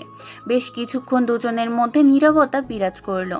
ঈশান ওকে কি বলবে বা কি নিয়ে কথা বলা শুরু করবে খুঁজে পাচ্ছিল না, তাই বলতে লাগলো, আচ্ছা নদী, আপনি কি পড়ালেখা শেষ করে ফেলেছেন নাকি এখনো কন্টিনিউ করছেন? অনার্স কমপ্লিট করেছিলাম, কিন্তু এরপরে আর পড়া হয়নি। কেন কেন? টাকার সমস্যা? না, আমার আব্বু যেটুকু আছে তাতে আমাদের অনেক ভালোভাবেই চলে যায়। কিন্তু চেয়ারম্যানের ছেলেটা বেশ কিছুদিন ধরে আমার পেছনেই পড়েছিল আর আমাকে বেশ ডিস্টার্ব করতো। ওরা কলেজে যাওয়ার পথে আমাকে ডিস্টার্ব করতো বলে আব্বু বারণ করে দিয়েছে কলেজে যেতে। অনেক কষ্টে ওদের থেকে লুকিয়ে লুকিয়ে অনার্সটা কমপ্লিট করতে পেরেছিলাম, কিন্তু শেষ অনার্সের শেষ বর্ষ ওরা বেশ ঝামেলা করেছিল। তাই আব্বু ভয় পেয়ে আমার কিছু হয়ে যাবে ভেবে আমাকে আর কলেজে যেতে দেয়নি, তাই আর পড়াশোনা করা হয়ে ওঠেনি। ও আচ্ছা, আপনি আবার পড়ালেখা কন্টিনিউ করেন, আমি সবটা দেখে নিব। একটু আগেই চেয়ারম্যানের ছেলেটাকে বেশ ভালোভাবে শিক্ষা দিয়ে আসছি। আজকে একটা মেয়ের সাথে ও অসভ্যতামি করছিল, তাই ইচ্ছা মতো আরাম ধুলাই দিয়েছি। মনে হয় না এক সপ্তাহ আগে আর বিছানা ছেড়ে উঠতে পারবে, তাই আপনি লেখাপড়াটা কন্টিনিউ করতে পারেন। না, যেটা একবার ছেড়ে দিয়েছি আর ইচ্ছা নেই। আর তাছাড়া আপনি বা এখানে কতদিন থাকবেন? যখন চলে যাবেন তখন তো ওরা আবারও আমাকে ডিস্টার্ব করবে, আর আমি আব্বু আম্মুর একমাত্র সন্তান। আমার কিছু হয়ে গেলে ওরা থাকতে পারবে না আমাকে ছাড়া, তাই আমারও খুব ভয় হয়। তাই আমি আর চাই না পড়াশোনাটাকে লাইফে আনতে। নদীর কথাটা ঈশানের বেশ খারাপ লাগলো, তাই বেশ কিছুক্ষণ আবারও দুজনের মধ্যে নীরবতা বিরাজ করলো। ঈশান মাঝে মাঝে নদীর সাথে কথা বলছিল আর নদী উত্তর দিচ্ছিল। এভাবেই পরপর কয়েকটা দিন ঈশান নদীর সাথে কথা বলতে লাগলো। ঈশানের যেমন নদীর সাথে কথা বলতে ভালো লাগে, নদীরও তেমনই ঈশানের সাথে কথা বলতে ভালো লাগে। যখন নদী ঈশানের সাথে কথা বলে তখন ওর অন্য কিছুই মনে থাকে না। ঈশান নদীকে অনেকটা ভালোবেসে ফেলেছে। এর মাঝে ঈশান নদীকে বোঝানোর চেষ্টা করেছে ওকে ভালোবাসে, কিন্তু নদী সেটা এড়িয়ে গেছে। অন্যদিকে ঈশান আর সিয়াম এই কয়েকদিনের মধ্যে গ্রামের মেম্বারগুলোকেও বেশ ভালোভাবে বুঝিয়ে এসেছে। পরবর্তীতে এরকম করলে বেশ খারাপ হবে বিষয়টা। ঈশান প্ল্যান করে ফেলেছে গ্রামের চিত্রটা একটু পাল্টে দিবে, কিন্তু তার আগে এই বাজে লোকগুলোকে ঠিক করতে হবে, না হলে ওরা সব কিছু উল্টো পাল্টা করে ফেলবে। একটা সপ্তাহ কেটে গেল, কিন্তু চেয়ারম্যান মেম্বারগুলো ওদের কার্যক্রম চালিয়ে যাচ্ছে। ঈশান বুঝতে পারছে না কি করবে, ভেবে পাচ্ছিল না ওদের বিরুদ্ধে কিভাবে অ্যাকশন নেবে। ঈশান বিষয়টা নিয়েই মাস্টার সাহেবের সাথে কথা বলেছে, কিন্তু উনি বলেছে ঝামেলা না করতে। কিন্তু ঈশান এখান থেকে ওদেরকে উচ্ছেদ না করে ছাড়বে না। তো যখন চেয়ারম্যান মেম্বারগুলো কথা শুনছিল না, তখন ঈশান ভাবলো যে এখানে যে জিনিসগুলো বেকার হয়ে পড়ে আছে সেগুলো ঠিকঠাক করতে হবে। তাই ঈশান আর কয়েকটা দিন থেকে শহরে চলে গেল। আর বাসায় গিয়ে ভাবলো আব্বু আম্মুকে নদীর কথা বলবে, কিন্তু তার আগে গ্রামের পরিস্থিতিটা চেঞ্জ করতে হবে। বাসায় আসতেই সেদিন রাতে আব্বু আম্মু বলতে লাগলো, তো আব্বু, তোমার গ্রামে ঘোরা হয়ে গেল? না আব্বু, ঘোরাটোরা হয়নি। গ্রামের পরিস্থিতি দেখে খুব খারাপ লাগলো। কিন্তু কেন বলো তো, কি হয়েছে? ঈশান ওর আব্বুকে ঘটনাটা খুলে বলল।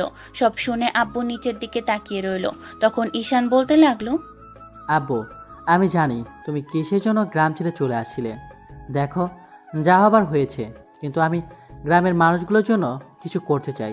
তাই আমি ঠিক করেছি যে যে জিনিসগুলোর অভাব গ্রামে আছে ওইগুলো ওদেরকে দিব, আর গ্রামের এই দুষ্ট চেয়ারম্যান মেম্বারগুলোকে এইখান থেকে তাড়াবো।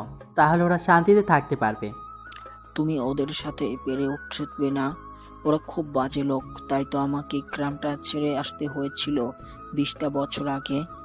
আব্বু, তুমি এসব নিয়ে চিন্তা করো না। তুমি বলো যে তুমি আমার পাশে আছো। আব্বু, আমরা সব সময় তোমার পাশে আছি, তাই এইসব নিয়ে ভাবতে হবে না। আর তুমি যদি ওদের জন্য কিছু করতে চাও তাতেও আমার কোনো আপত্তি নেই, কিন্তু তুমি ওদের জন্য মতোই কিছু করো। কিন্তু ওরা সেই সুযোগ সুবিধা পাবে না, তার আগেই ওই শয়তান লোকগুলো ওদের থেকে সেগুলো ছিনিয়ে নেবে। আব্বু, আমি সেই ব্যবস্থা করে ফেলেছি। আমি শুধু যে গ্রামের লোকগুলোর জন্য এই কাজগুলো করব তা নয়, ওদেরকে একটা ফাঁদে ফেলার জন্য এটাও আমার একটা নতুন প্ল্যান। তাই তুমি শুধু হ্যাঁ বলে দাও। আচ্ছা ঠিক আছে, তোমার যা ইচ্ছা করো, কিন্তু এরপর কিন্তু বাসায় ফিরে আসলে তোমাকে বিয়ে করতে হবে, সেটা যেন মাথায় থাকে। ঈশান ভাবছিল যে নদীর কথা বলবে না, কিন্তু এখন আব্বু বিয়ের কথা বলতেই ও ভাবতে লাগলো বিষয়টা বলা দরকার, না হলে আব্বু আম্মু অন্য কোনো মেয়ে দেখে ফেলবে, আর তখন ওদের পছন্দে বিয়ে না করলে ওরা খুব কষ্ট পাবে। তাই ঈশান বলতে লাগলো, আব্বু, গ্রামের একটা মেয়েকে আমার খুব পছন্দ হয়েছে। আমি ওকে ছাড়া অন্য কাউকে বিয়ে করতে পারবো না। আলহামদুলিল্লাহ, যাক, শেষ পর্যন্ত আমার ছেলেটার একটা মেয়েকে পছন্দ হয়েছে। আব্বু, তুমি মেয়েটার বাসার ঠিকানা সবকিছু আমাদের বলো, আমরা ওদের সাথে কথা বলবো। আম্মু, মেয়েটা আর কেউ না, আব্বুর বন্ধুর মেয়ে নদী। আমার ওকে প্রথম দেখাতেই ভালো লেগে গেছে। আমি ভেবেছিলাম নদীকে নিজের মনের কথাগুলো খুলে বলে তারপর তোমাদের বলবো, কিন্তু না, তোমরা আগেই জানতে চাইলে তাই বলে দিলাম, নাহলে তোমরা কষ্ট পেতে। কিন্তু এই জন্য একটু সময় লাগবে। আমি ওকে নিজের থেকে একটু বোঝানোর চেষ্টা করব, তারপর না হয় তোমরা রহমান আঙ্কেলের সাথে কথা বলো। ঈশান আব্বু আম্মুর সাথে আরো কিছুক্ষণ কথা বলে তারপর চলে আসলো। তারপর সিয়ামকে ফোন দিল, কারণ আবারও ওদের গ্রামে যেতে হবে, কিন্তু সিয়ামের ফোনটা ওয়েটিং। ঈশানের বুঝতে বাকি রইল না ও রিয়ার সাথে কথা বলছে। আসলে গ্রামে যে কয়দিন ছিল তার মধ্যে ঈশান রিয়াকে পটিয়ে ফেলেছে, তাই ওরা এখন চুটিয়ে প্রেম করছে। অন্যদিকে নদীর ভেতরে কেমন যেন একটা অস্থিরতা কাজ করছে ঈশানের সাথে কথা বলতে না পেরে, কিন্তু বুঝতে পারে না যে ওর সাথে কথা বলার সময় সবকিছু নদীর অনেক ভালো লাগে। ঈশান 1 সপ্তাহ শহরে থেকে সবকিছু ঠিকঠাক করে নিয়ে তারপর গ্রামের উদ্দেশ্যে রওনা দেয়। না, এবার পায়ে হেঁটে বা বাসে করে নয়, সরাসরি হেলিকপ্টারে করে। গ্রামের রাস্তাঘাট, খাবার পানির জন্য নলকূপ, স্কুল, কলেজ, মাদ্রাসা এগুলো করার জন্য প্রয়োজনীয় অর্থ নিয়ে তারপর গ্রামের উদ্দেশ্যে রওনা দেয়, আর সাথে ওর নিজস্ব কিছু লোকজন নিয়ে যায়। ঈশান প্রথম যেদিন নদীর সাথে যে মাঠে দেখা করেছে সেই মাঠেই ল্যান্ডিং করে। তখন নদীও ওই নদীর ধারে বসেছিল। ও এরকম একটা বিষয় দেখেও একটু এগিয়ে আসতেই তৎক্ষণাৎ ঈশান হেলিকপ্টার থেকে বের হলে নদী ঈশানকে দেখে অবাক হয়ে যায়। আসলে নদী জানে ঈশান বড়লোক, কিন্তু এতটা হবে সেটা ও জানা ছিল না। নদীর ঈশানকে দেখেই প্রথমে অনেকটা হ্যাপি হলেও আবার পরক্ষণেই ভাবলো, ঈশান এত বড় লোকের ছেলে, আর আমি ভাবলাম কি নাকি, ও তো আমাকে আর চিনতেই পারবে না, তাই ওর কাছে যাওয়াই ঠিকই হবে না। কথাগুলো ভেবে নদী সেখান থেকে বাসার উদ্দেশ্যে মন খারাপ করে রওনা দিল, আর ঈশান নিজের কাজে লেগে পড়ল। ওর লোকগুলোকে বুঝিয়ে দিল কোথায় কি করতে হবে। তারপর সবকিছু ঠিকঠাক করে দিয়ে ঈশান মাস্টার আঙ্কেলের বাড়ি চলে গেল, গিয়ে নদীকে খুঁজতে থাকে। তখন মাস্টার আঙ্কেলের স্ত্রী অর্থাৎ নদীর আম্মুকে দেখে ঈশান বলে, আন্টি, নদী কোথায়? কিন্তু কেন বলো তো আব্বু? ওকে আমার একটু দরকার আছে। গিয়ে দেখো, ও রুমে আছে। ঈশান কথাটা বলতেই নদীর আম্মু একটা মুচকি হাসি দিল। এবার ঈশান নদীর রুমে চলে গেল, গিয়ে দেখলো নদীর রুমে নেই। তাই ঈশান ভাবলো ছাদে আছে, তাই ছাদের দিকে যেতে লাগলো। নদীর আব্বু আম্মু জানে ঈশান নদীকে পছন্দ করে, কারণ ওর কাজে সেটা বুঝতে পেরেছে। নদীর সাথে খুব হেসে হেসে কথা বলে, আর ওর প্রতি কেয়ারিং থেকে ওদের আর বুঝতে বাকি নাই। আর যখন ঈশান একটা সপ্তাহ গ্রামে ছিল না, তখন নদীর আম্মু বুঝে গেছে নদীও ঈশানকে পছন্দ করে, কিন্তু ওরা ওদের লেভেলের নয়, ওদের থেকে অনেক গরিব, ওরা মধ্যবিত্ত। তাই নদীর আব্বু এই ভেবেছে যে ওনার বন্ধু এসব মেনে নিবে না, তাই কথাগুলো ভেবে ওদের এই বিষয় নিয়ে কথা বলে ওঠেনি। ঈশান ছাদে গিয়ে দেখে নদীর দোলনায় বসে দোল খাচ্ছে। সেদিনের মতো ওর অবাধ চুলগুলো এদিকে এলোমেলো উঠছে। ঈশান আর কিছু না ভেবে ওর সামনে চলে গেল, আর ঈশানকে দেখেই নদীর দাঁড়িয়ে পড়ল। এবার ঈশান পকেট থেকে একটা রিং বের করে ওর সামনে হাঁটু গেড়ে বসে বলতে লাগলো, নদী, আমি জানি না মনের কথাগুলো কিভাবে খুলে বলতে হয়, জানি না কিভাবে প্রিয় মানুষটাকে অনেক বেশি ভালোবাসতে হয়, জানি না কিভাবে প্রপোজ করলে মনের মানুষটা রাজি হবে, জানি না কিভাবে তোমাকে ভালোবেসে ফেলেছি। প্রথম যেদিন তোমাকে দেখেছিলাম, সেই দিন তোমাকে দেখার পরে আমার ভিতরে একটা অনুভূতি সৃষ্টি হয়েছে, আর সেই অনুভূতি থেকে তোমাকে ভালোবেসে ফেলেছি। কতটা ভালোবাসি সেটা হয়তো বলে বোঝাতে পারবো না, কিন্তু এটা জানি আমার লাইফে তোমাকে খুব দরকার। আমার আব্বু আম্মুর বৌমা হিসেবে তারা তোমাকে চায়, আমি ওদের তোমার কথা বলেছি। এখন তুমি যদি রাজি হও, তাহলে আমি তোমাকে আমার বাবুর আম্মু বানাতে চাই। Nodi, I really love you. Do you love me? Nodi যেন মনে মনে এইটাই চাইছিল। নদীর ভেতরে 7টা দিন ধরে একটা অস্থিরতা কাজ করেছে। যখনই ঈশান ওর কাছে ছিল না, আবার যখন আজকে চলে আসলো, তখন ওর ভেতরে যেন প্রাণ ফিরে পেয়েছে। কিন্তু ঈশানকে যখনই এরকম একটা অবস্থাতে দেখলো, তখন নদীর মনে হচ্ছে ঈশানের সাথে ও চায় না। কোথায় ঈশান আর কোথায় ও? ঈশানের আব্বু আম্মু এই সম্পর্কটাকে কখনোই মেনে নিবে না। ঈশান নদীর সামনে হাঁটু গেড়ে বসে আছে। নদী কোনো কথা বলছে না। ঈশান বলতে লাগলো, নদী, সত্যি তোমাকে অনেক বেশি ভালোবেসে ফেলেছি। জীবনে প্রথম তোমাকে ভালোবেসেছি। কাউকে আমার পছন্দ হতো না, কাউকে নিজের মনের মতো পাইনি, কিন্তু তোমাকে দেখার পরে মনে হয়েছে আমি শুধু তোমাকেই ভালোবাসি। প্লিজ নদী, অ্যাকসেপ্ট মি। এই সম্পর্কটা হওয়া কখনো সম্ভব না। আমি যদি ঈশানকে একসেপ্ট করে নিই, তাহলে আঙ্কেল আন্টি কখনো আমাকে মেনে নেবে না। কোথায় ওরা আর কোথায় আমরা? ওদের কাছে আমরা সামান্য, আর সামান্য একটা পরিবারের মেয়েকে ঈশানের আব্বু কখনোই মেনে নেবে না, যেখানে ওর আব্বু এত বড় একটা বিজনেসম্যান। তাই এসব স্বপ্ন না দেখাই ভালো। নদী, অনেক বেশি ভালোবাসি। I love you, accept me. তুমি একটাবার আমাকে ভালোবেসে দেখো, সবসময় নিজের বুকে আঁকড়ে রাখো তোমাকে। না, আমি আপনাকে ভালোবাসতে পারবো না, আর আপনার প্রপোজালটা অ্যাকসেপ্ট করা আমার পক্ষে সম্ভব না। কেন সম্ভব না?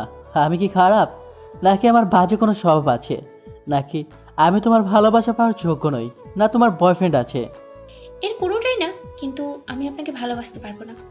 আমার পক্ষে আপনাকে ভালোবাসাটা সম্ভব না। কিন্তু কেন? আমি সেটা জানতে চাই। আমার ভালোবাসার মানুষটা আমাকে ভালোবাসতে পারবে না, অন্য কাউকে ভালোবাসতে পারবে। আমি শুনতে চাই। প্লিজ নদী, বলো তুমি আমাকে কেন ভালোবাসতে পারবে না? নদী, আমি তোমাকে সত্যি অনেক বেশি ভালোবাসি।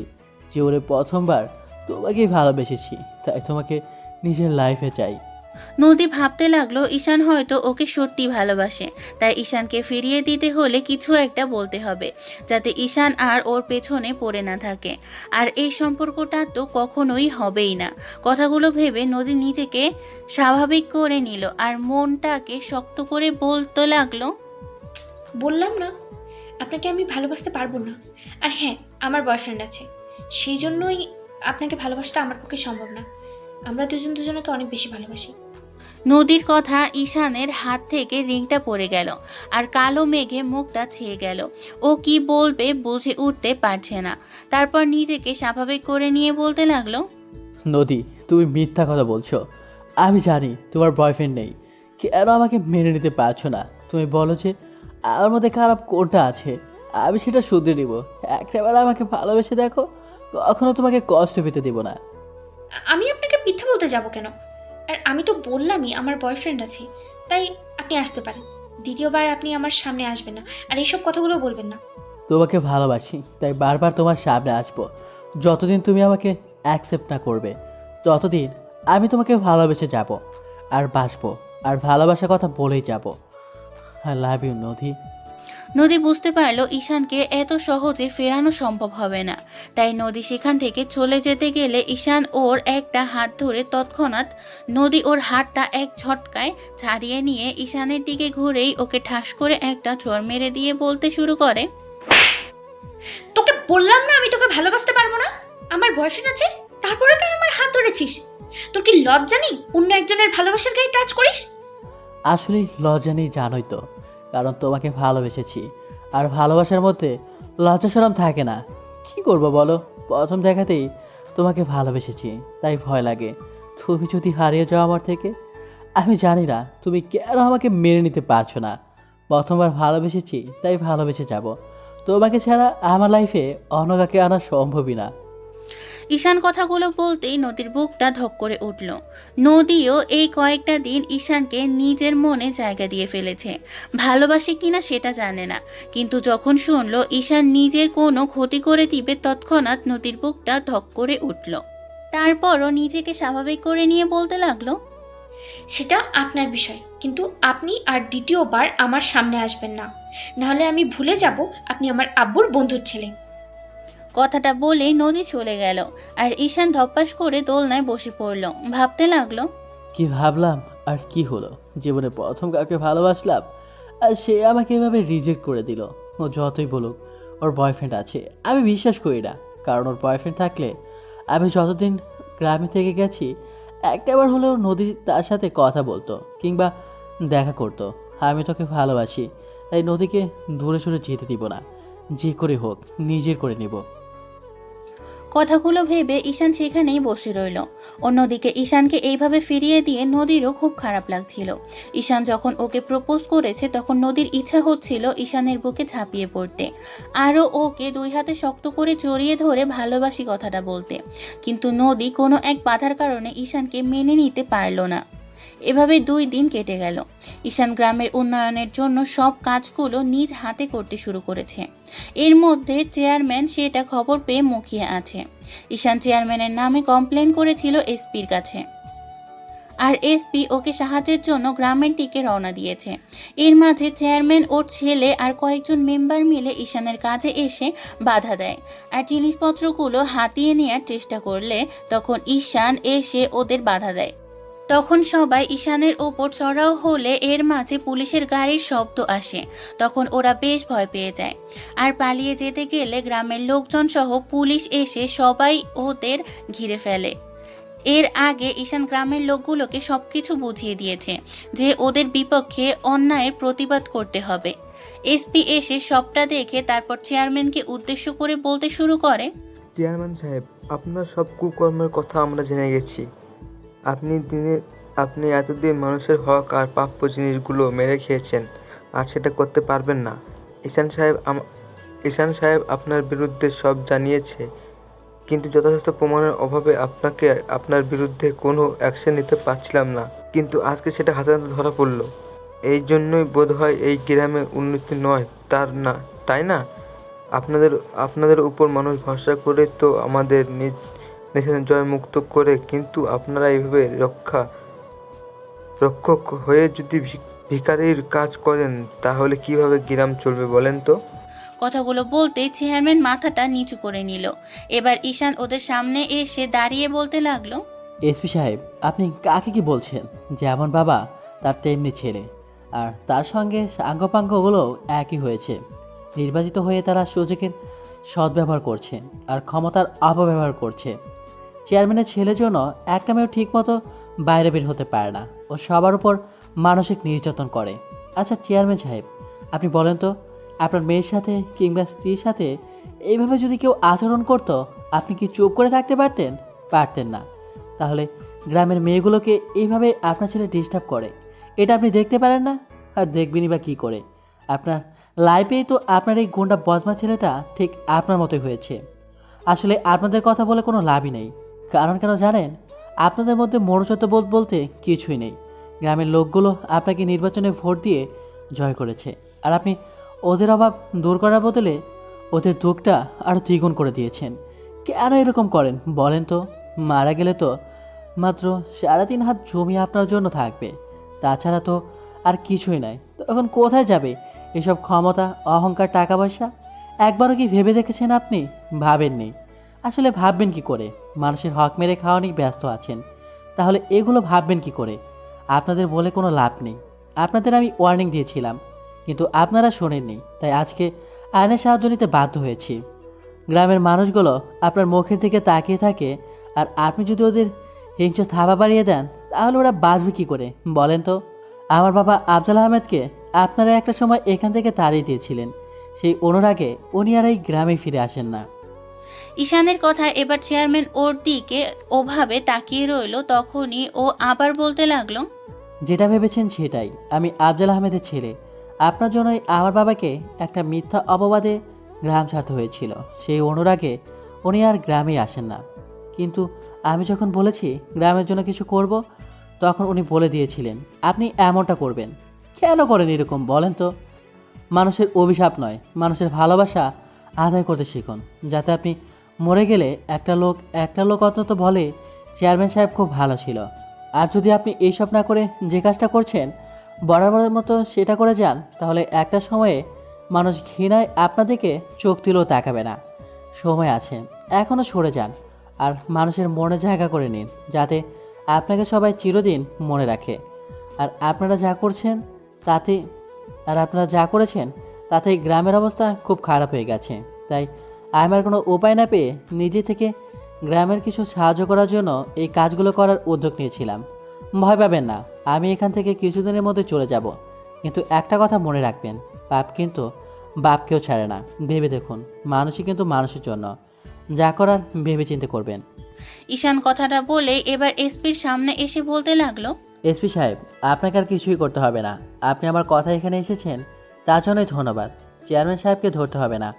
আপনি হয়তো আটকে রাখলে কিছুদিন উনি আটকে থাকবে, তারপর বের হয়ে এসে ওনার মনটা পরিবর্তন না হলে সে আগে কাজই করবে। কাউকে জোর করে কোনো কিছু করানো যায় না। উনি যদি মন থেকে সবটা ফিল করতে পারেন যে উনি ভুল করেছেন, তাহলে অবশ্যই আর এই কাজগুলো করবেন না। আপনাকে কোনো অ্যাকশন নিতে হবে না, আপনি চলে যেতে পারেন। এসপি ঈশানের সাথে হ্যান্ডশেক করে তারপর চলে গেল, আর চেয়ারম্যান সেখানেই দাঁড়িয়ে ওর পাপ কাজের কথাগুলো ভাবতে লাগলো। এবার চেয়ারম্যানের ছেলে চেয়ারম্যানের সামনে এসে বলতে লাগলো, আব্বু, এই ছেলেটা ঠিকই বলেছে, এসপি সাহেবও ঠিকই বলেছে। আমরা এতদিন বাজে কাজ করে এসেছি। আমি তোমার লাইফে এত বাজে কাজ করেছি, যার জন্য গ্রামের সবগুলো মেয়ে আমাকে দেখলে থুতু দেয়। আমি আজকে থেকে ভালো হয়ে যাব। তুমি ভালো হও কিংবা না হও, আমি অবশ্যই ভালো হয়ে যাব। আমি আর এমন কিছুই করব না, সব কিছু ছেড়ে ছুটে দিয়ে ভালো হয়ে যাওয়ার চেষ্টা করব। প্লিজ বাবা, তুমি আর এরকম কাজ করো না। আমরা শুধু এতদিন মানুষের অভিশাপের আদায় করেছি, কিন্তু ভালোবাসাটা আদায় করতে পারিনি। তাই আমাদের উচিত নিজেদের পাল্টানো, ওদের ভালোবাসা আদায় করা। রাফিনের এরকম কথা ঈশান বুঝতে পারলো রাফিনের চোখটা খুলে গেছে। এবার সিয়াম ঈশানের কাঁধের উপর হাত রাখতে ঈশান একটা মুচকি হাসি দিল। এবার চেয়ারম্যান একটা দীর্ঘ নিঃশ্বাস ফেলে বলতে লাগলো, হ্যাঁ রে বাবা, ছেলেটা ঠিকই বলেছে, আমরা ভুল করেছি। বাবা, তোমাকে আমার চোখ খুলে দেওয়ার জন্য অনেক ধন্যবাদ। আমি ভবিষ্যতে এরকম কিছু তো দূরে থাক, মানুষের কষ্টের কারণ হব না, আর ওদের প্রাপ্যগুলো ওদের বুঝিয়ে দেব। তুমি আজকে আমার চোখটা খুলে দিয়েছ, না হলে আমি ওদের উপর অন্যায় করতেই থাকতাম। আমি আপনাদের সাথে অনেক খারাপ ব্যবহার করেছি, আর অনেকের গায়ে হাতও তুলেছি আমার লোকদের দিয়ে। তাই আপনারা দয়া করে আমাকে মাফ করে দিবেন। আমি আর এরকম ভুল কখনো করব না। আর আপনাদের যা প্রাপ্য আপনাদের কাছে পৌঁছে দেওয়ার দায়িত্ব এরপর থেকে আমার। আশা করি আপনারা আমাকে মাফ করে দিবেন। চেয়ারম্যান সাহেব, আপনি আপনার ভুলটা বুঝতে পেরেছেন, এতেই অনেক। আমি এটাই চাইছিলাম, আপনি নিজের ভুলটা বুঝতে পারেন আর মানুষের পাশে দাঁড়ান। দেখুন, আমরা বাইরে থেকে এসেছি, আপনারা গ্রামের লোক হয়ে যদি এরকম করেন তাহলে ওরা কার কাছে গিয়ে দাঁড়াবে? আপনি আপনার ভুলটা বুঝতে পেরেছেন, তার জন্য আপনাকে অসংখ্য ধন্যবাদ। চেয়ারম্যান ঈশানের সাথে আরো কিছুক্ষণ কথা বলে তারপর ওর চেলাগুলোকে নিয়ে চলে গেল। তখন ঈশান ওর লোকগুলোকে উদ্দেশ্য করে বলতে লাগলো, আপনারা কাজে লেগে পড়ুন, আর কোনো বাধা বিপত্তি আর আসবে না আশা করি। ঈশান কথাটা বলে গিয়ে একটা জায়গায় বসে পড়ল আর ভাবতে লাগলো নদীর কথা। কয়েকটা দিন যাবৎ বারবার ওর নিজের মনের কথাগুলো বলে যাচ্ছে, কিন্তু নদী ওকে রিজেক্ট করে যাচ্ছে। অন্যদিকে নদী ঈশানকে এইভাবে রিজেক্ট করে দিয়ে ভালো থাকতে পারছিল না। নদী মাঝে মধ্যে কান্না করে, ওর চোখে পানি চলে আসে। যে মানুষটা ওকে প্রথম দেখায় ভালোবেসে ফেলেছে, সেই মানুষটাকে ও বারবার ফিরিয়ে দিচ্ছে, কিন্তু কিসের জন্য? হয়তো ঈশান বড়লোকের ছেলে তাই। অন্যদিকে ঈশান ফোন করে আব্বু আম্মুকে জানিয়েছে ওদের হয়তো এখানে আসতে হতে পারে, কারণ নদী ওর প্রপোজ অ্যাকসেপ্ট করছে না। তাই নদীকে সরাসরি বিয়ে করে নিবেন, কারণ ওকে ছাড়া ঈশান থাকতে পারবে না। আর ঈশানের প্রথম ভালোবাসা, তাই ঈশান চায় না নদীকে হারাতে। হয়তো প্রথম কিছুদিন ওকে মেনে নিতে পারবে না, কিন্তু একটা সময় ঠিকই মেনে নিবে। কিন্তু এর মাঝে সঠিক করে যতদিন পর্যন্ত নদীর থেকে পজিটিভ কোনো উত্তর না পায়, ততদিন পর্যন্ত ওকে প্রপোজ করতে থাকবে। প্রতিদিনের মতো ঈশান বসে বসে ভাবছিল। এবার সিয়াম এর পাশে বসে কাঁধের উপর হাত রাখতেই আর বলে, কিরে, কি এত ভাবছিস? কি আর ভাববো, তুই তো সবই জানিস। আমি আমার নদী পাগলির কথা ভাবছি। ও তো আমাকে কিছুতেই মেনে নিচ্ছে না। কি করবো বলতো? তুই আমার পরে প্রেমে পড়লি, আর আগে তোর প্রেমটা সেটেল হয়ে গেল, কিন্তু আমি আমার পাগলিটাকে বোঝাতেই পারলাম না ওকে কতটা ভালোবাসি। দোস্ত, আমি কিন্তু ওকে ছাড়া থাকতে পারবো না রে। কি করবো বল না একটু। ঈশান, আমার মনে হয় নদী তোকে ভালোবাসে। তুই কিভাবে বুঝলি? এটা বুঝতে কোনো বিষয় নয়, কারণ আমি খেয়াল করেছি যখনই নদী তোর সাথে কথা বলে তখন ওর মনটা খুব ভালো থাকে, আর তোরা প্রায় কথাটা যেন লজ্জা পায়। আর আমি সেদিন ওর ডায়েরিটা পড়ে দেখেছি যে নদীর ডায়েরিতে তুই ওকে প্রপোজ করেছিস, সেটাও লেগেছে। আর তুই বড় লোক বলি ও তোকে অ্যাকসেপ্ট করে নিচ্ছে না। সামান্য এই ব্যাপারে ও আমাকে এভাবে দূরে সরিয়ে রেখেছে। আমি ওকে অনেক কষ্ট দিব। তুই জানিস এই কয়েকটা দিন ও আমাকে ফিরিয়ে দিয়েছে, আমার কতটা কষ্ট হয়েছে। আমার সবসময় ভয় হয় যে নদী হয়তো আমাকে কখনো ভালোবাসবে না। কি করব বলতো? ওকে তো বোঝাতেই পারছি না আমি ওকে কতটা ভালোবাসি। ব্যস্ত হোস না, আমার কাছে একটা প্ল্যান আছে। এতে নদী নিজের মুখে বলবে ও তোকে ভালোবাসে। প্ল্যান অনুযায়ী কাজ করলে তুই বুঝতে পারবি ও তোকে কতটা ভালোবাসে, আর নিজের করো ওকে পাবে। কি প্ল্যান বল? সিয়াম ঈশানের কানের কাছে মুখ নিয়ে প্ল্যানটা বলে দিল। সেটা না হয় আপনারা পরে জানতে পারবেন। তো সেদিনের মতো দিনটা কেটে গেল। রাতে আবারও ঈশান বাসায় এসে নদীকে ওর রুমে গিয়ে প্রপোজ করে। নদী ওকে ফিরিয়ে দেয়। তখন ঈশান শুধু একটা কথাই ওকে বলে, নদী, আমি তোমাকে সত্যি অনেক বেশি ভালোবাসতাম আর বাসি, বেঁচে যাব। কিন্তু হয়তো একটা সময় আমি থাকবো না, তখন বুঝতে পারবে আমি কতটা ভালোবাসতাম। আমার এইটুকুই আফসোস রয়ে গেল। যাকে জীবনের প্রথমবার জীবনের চাইতে বেশি ভালোবাসলাম, সেই মানুষটা আমার ভালোবাসা উপেক্ষা করে গেল। ভালো থেকো তুমি। হয়তো আর কখনো তোমার কাছে তোমাকে ভালোবাসার কথা বলতে আসতে পারবো না, আর আসবো না। কথাগুলো বলতে গিয়ে ঈশানের চোখ দিয়ে পানি বেরিয়ে গেছে। ও চোখ মুছতে মুছতে রুমে চলে যায়। সেদিনের মতো রাতটা কোনোভাবে কেটে গেল। ঈশান এখন বাসার বাইরে বেশি থাকে, কারণ গ্রামের উন্নয়নের কাজ চলছে আর সবটাই ঈশান নিজ হাতে করছে। প্রতিদিনের মতো নদী মন খারাপ করে দোলনায় বসে দোল খাচ্ছে আর ঈশানের কথাগুলো ভাবছে, কেন ওকে মেনে নিতে পারছে না। এর মাঝেই হঠাৎ করে সিয়াম দৌড়াতে দৌড়াতে বাসায় আসে। তারপর নদীকে না পেয়ে ছাদে গিয়ে দেখে নদী। এবার সিয়াম ওর সামনে গিয়ে হাঁপাতে শুরু করে। সিয়ামকে এমনভাবে হাঁপাতে দেখে সিয়াম বলতে শুরু করে, কি হয়েছে ভাইয়া, তুমি এভাবে হাঁপাচ্ছ কেন? নদীর ঈশান। সিয়ামের এরকম কথা শুনে নদীর বুকের ভেতরটা ধক করে ওঠে। আরো উত্তেজিত হয়ে বলতে শুরু করে, হ্যাঁ ভাইয়া বলো, ঈশান কি? নদী ঈশানকে চেয়ারম্যানের ছেলে ওর পেটে চুরি ঢুকিয়ে দিয়েছে। কথাটা বলতেই নদী ভয় পেয়ে গেল আর সাথে সাথে একটা চিৎকার দিয়ে বলে উঠল, না, এ হতে পারে না। আমি আমার জানের কিছু হতে দিব না। কথাটা বলে নদী তৎক্ষণাৎ ছাদ থেকে নেমে দৌড়াতে লাগলো। দৌড়াতে দৌড়াতে সেই মাঠের মধ্যে আসতেই খেয়াল করলো কিছুটা দূরে থেকে ঈশান পেটে হাত দিয়ে ওর দিকে আসছে আর ঈশানের পেট থেকে বেশ রক্ত বের হচ্ছে। এটা দেখেই নদী আবারও একটা চিৎকার দিয়ে দৌড়ে ওর কাছে যায়। ঈশান! ঈশান আর নিজেকে ধরে রাখতে পারছিল না, পড়ে যাবে এমন একটা অবস্থা হয়ে আসছে। আর তখনই গিয়ে নদী ওকে ধরে ফেলে। সাথে সাথে ঈশান পড়ে যেতে গেলে নদী ঈশানের মাথাটা নিজের কোলের উপর নিয়ে কান্না করে বলতে শুরু করে, ঈশান, ঈশান, কি হয়েছে তোমার? তোমাকে এইভাবে মেরেছে কে? বলো আমাকে, প্লিজ একটু কথা বলো আমার সাথে। নদী, আমি তোমাকে ভালোবাসতাম, তাই তোমাকে নিয়ে বাঁচার স্বপ্ন দেখেছিলাম, কিন্তু তুমি আমাকে ভালোবাসতে পারলে না। আমি তোমাকে কালকেই বললাম আমি হয়তো আর তোমাকে কখনোই ভালোবাসি কথাটা বলবো না। দেখেছো, আজকে সেটা সত্যি হয়ে গেল। এরপর হয়তো তুমি আর আমাকে দেখতে পারবে না, আর আমি তোমাকে কখনো ভালোবাসার কথাটা বলতে পারবো না। নিয়তি কি খেলা দেখেছো? তুমি বারবার আমাকে দূরে সরিয়ে দিয়েছো, কিন্তু আজকে নিজে থেকে আমার কাছে এসেছো। তুমি আমাকে ভালো না বাসলেও আমি তোমার কোলে মাথা রেখে মরতে পারবো। পাকলি, অনেক ভালোবাসি তোমাকে। একটাবার আমাকে একটু জড়িয়ে ধরবে? আমি তো চলেই যাব, থাকবো না। যাওয়ার আগে আমাকে একটু জড়িয়ে ধরবে? ঈশান কথাটা বলতেই এবার নদী হাউমাউ করে কান্না করে দিয়ে ওর মুখের দুই পাশে হাত দিয়ে বলতে লাগলো, ঈশান, ঈশান, তাকো আমার দিকে। কিছু হবে না তোমার। তোমার কিছু হয়ে গেলে আমার কি হবে? তুমি আমাকে ছেড়ে যেতে পারো না। বলো না তোমার কিছু। তুমি আমাকে তুমি আমাকে ছেড়ে পারবে না। আমি তোমার কিচ্ছু হতে দিব না। নদী, আমারও খুব কষ্ট হচ্ছে। একটাবার আমাকে একটু জড়িয়ে ধরবে? আমি হয়তো আর বেশিক্ষণ চোখ খোলা রাখতে পারবো না, চলে যেতে হবে আমাকে। আর তুমি আমাকে ছাড়া থাকতে পারবে না কেন? তুমি তো আমাকে ভালোই বাসো না। কে বলেছে বাসি না? অনেক বেশি ভালোবাসি। তোমাকে ছাড়া থাকতে পারবো না। আমি সত্যি তোমাকে ভালোবাসি। ঈশান, আমাকে ছেড়ে যেও না। ঈশানের আর কোনো রেসপন্স পাওয়া গেল না, আর ও কোনো কথাও বলছে না। এবার নদী ঈশানকে ছেড়ে দিয়ে দেখলো ঈশান চোখ দুটো বন্ধ করে নিয়েছে আর শ্বাস নিচ্ছে না। সাথে সাথে নদী আবারও ওকে জড়িয়ে ধরে হাউমাউ করে কান্না করে দিয়ে বলতে লাগলো,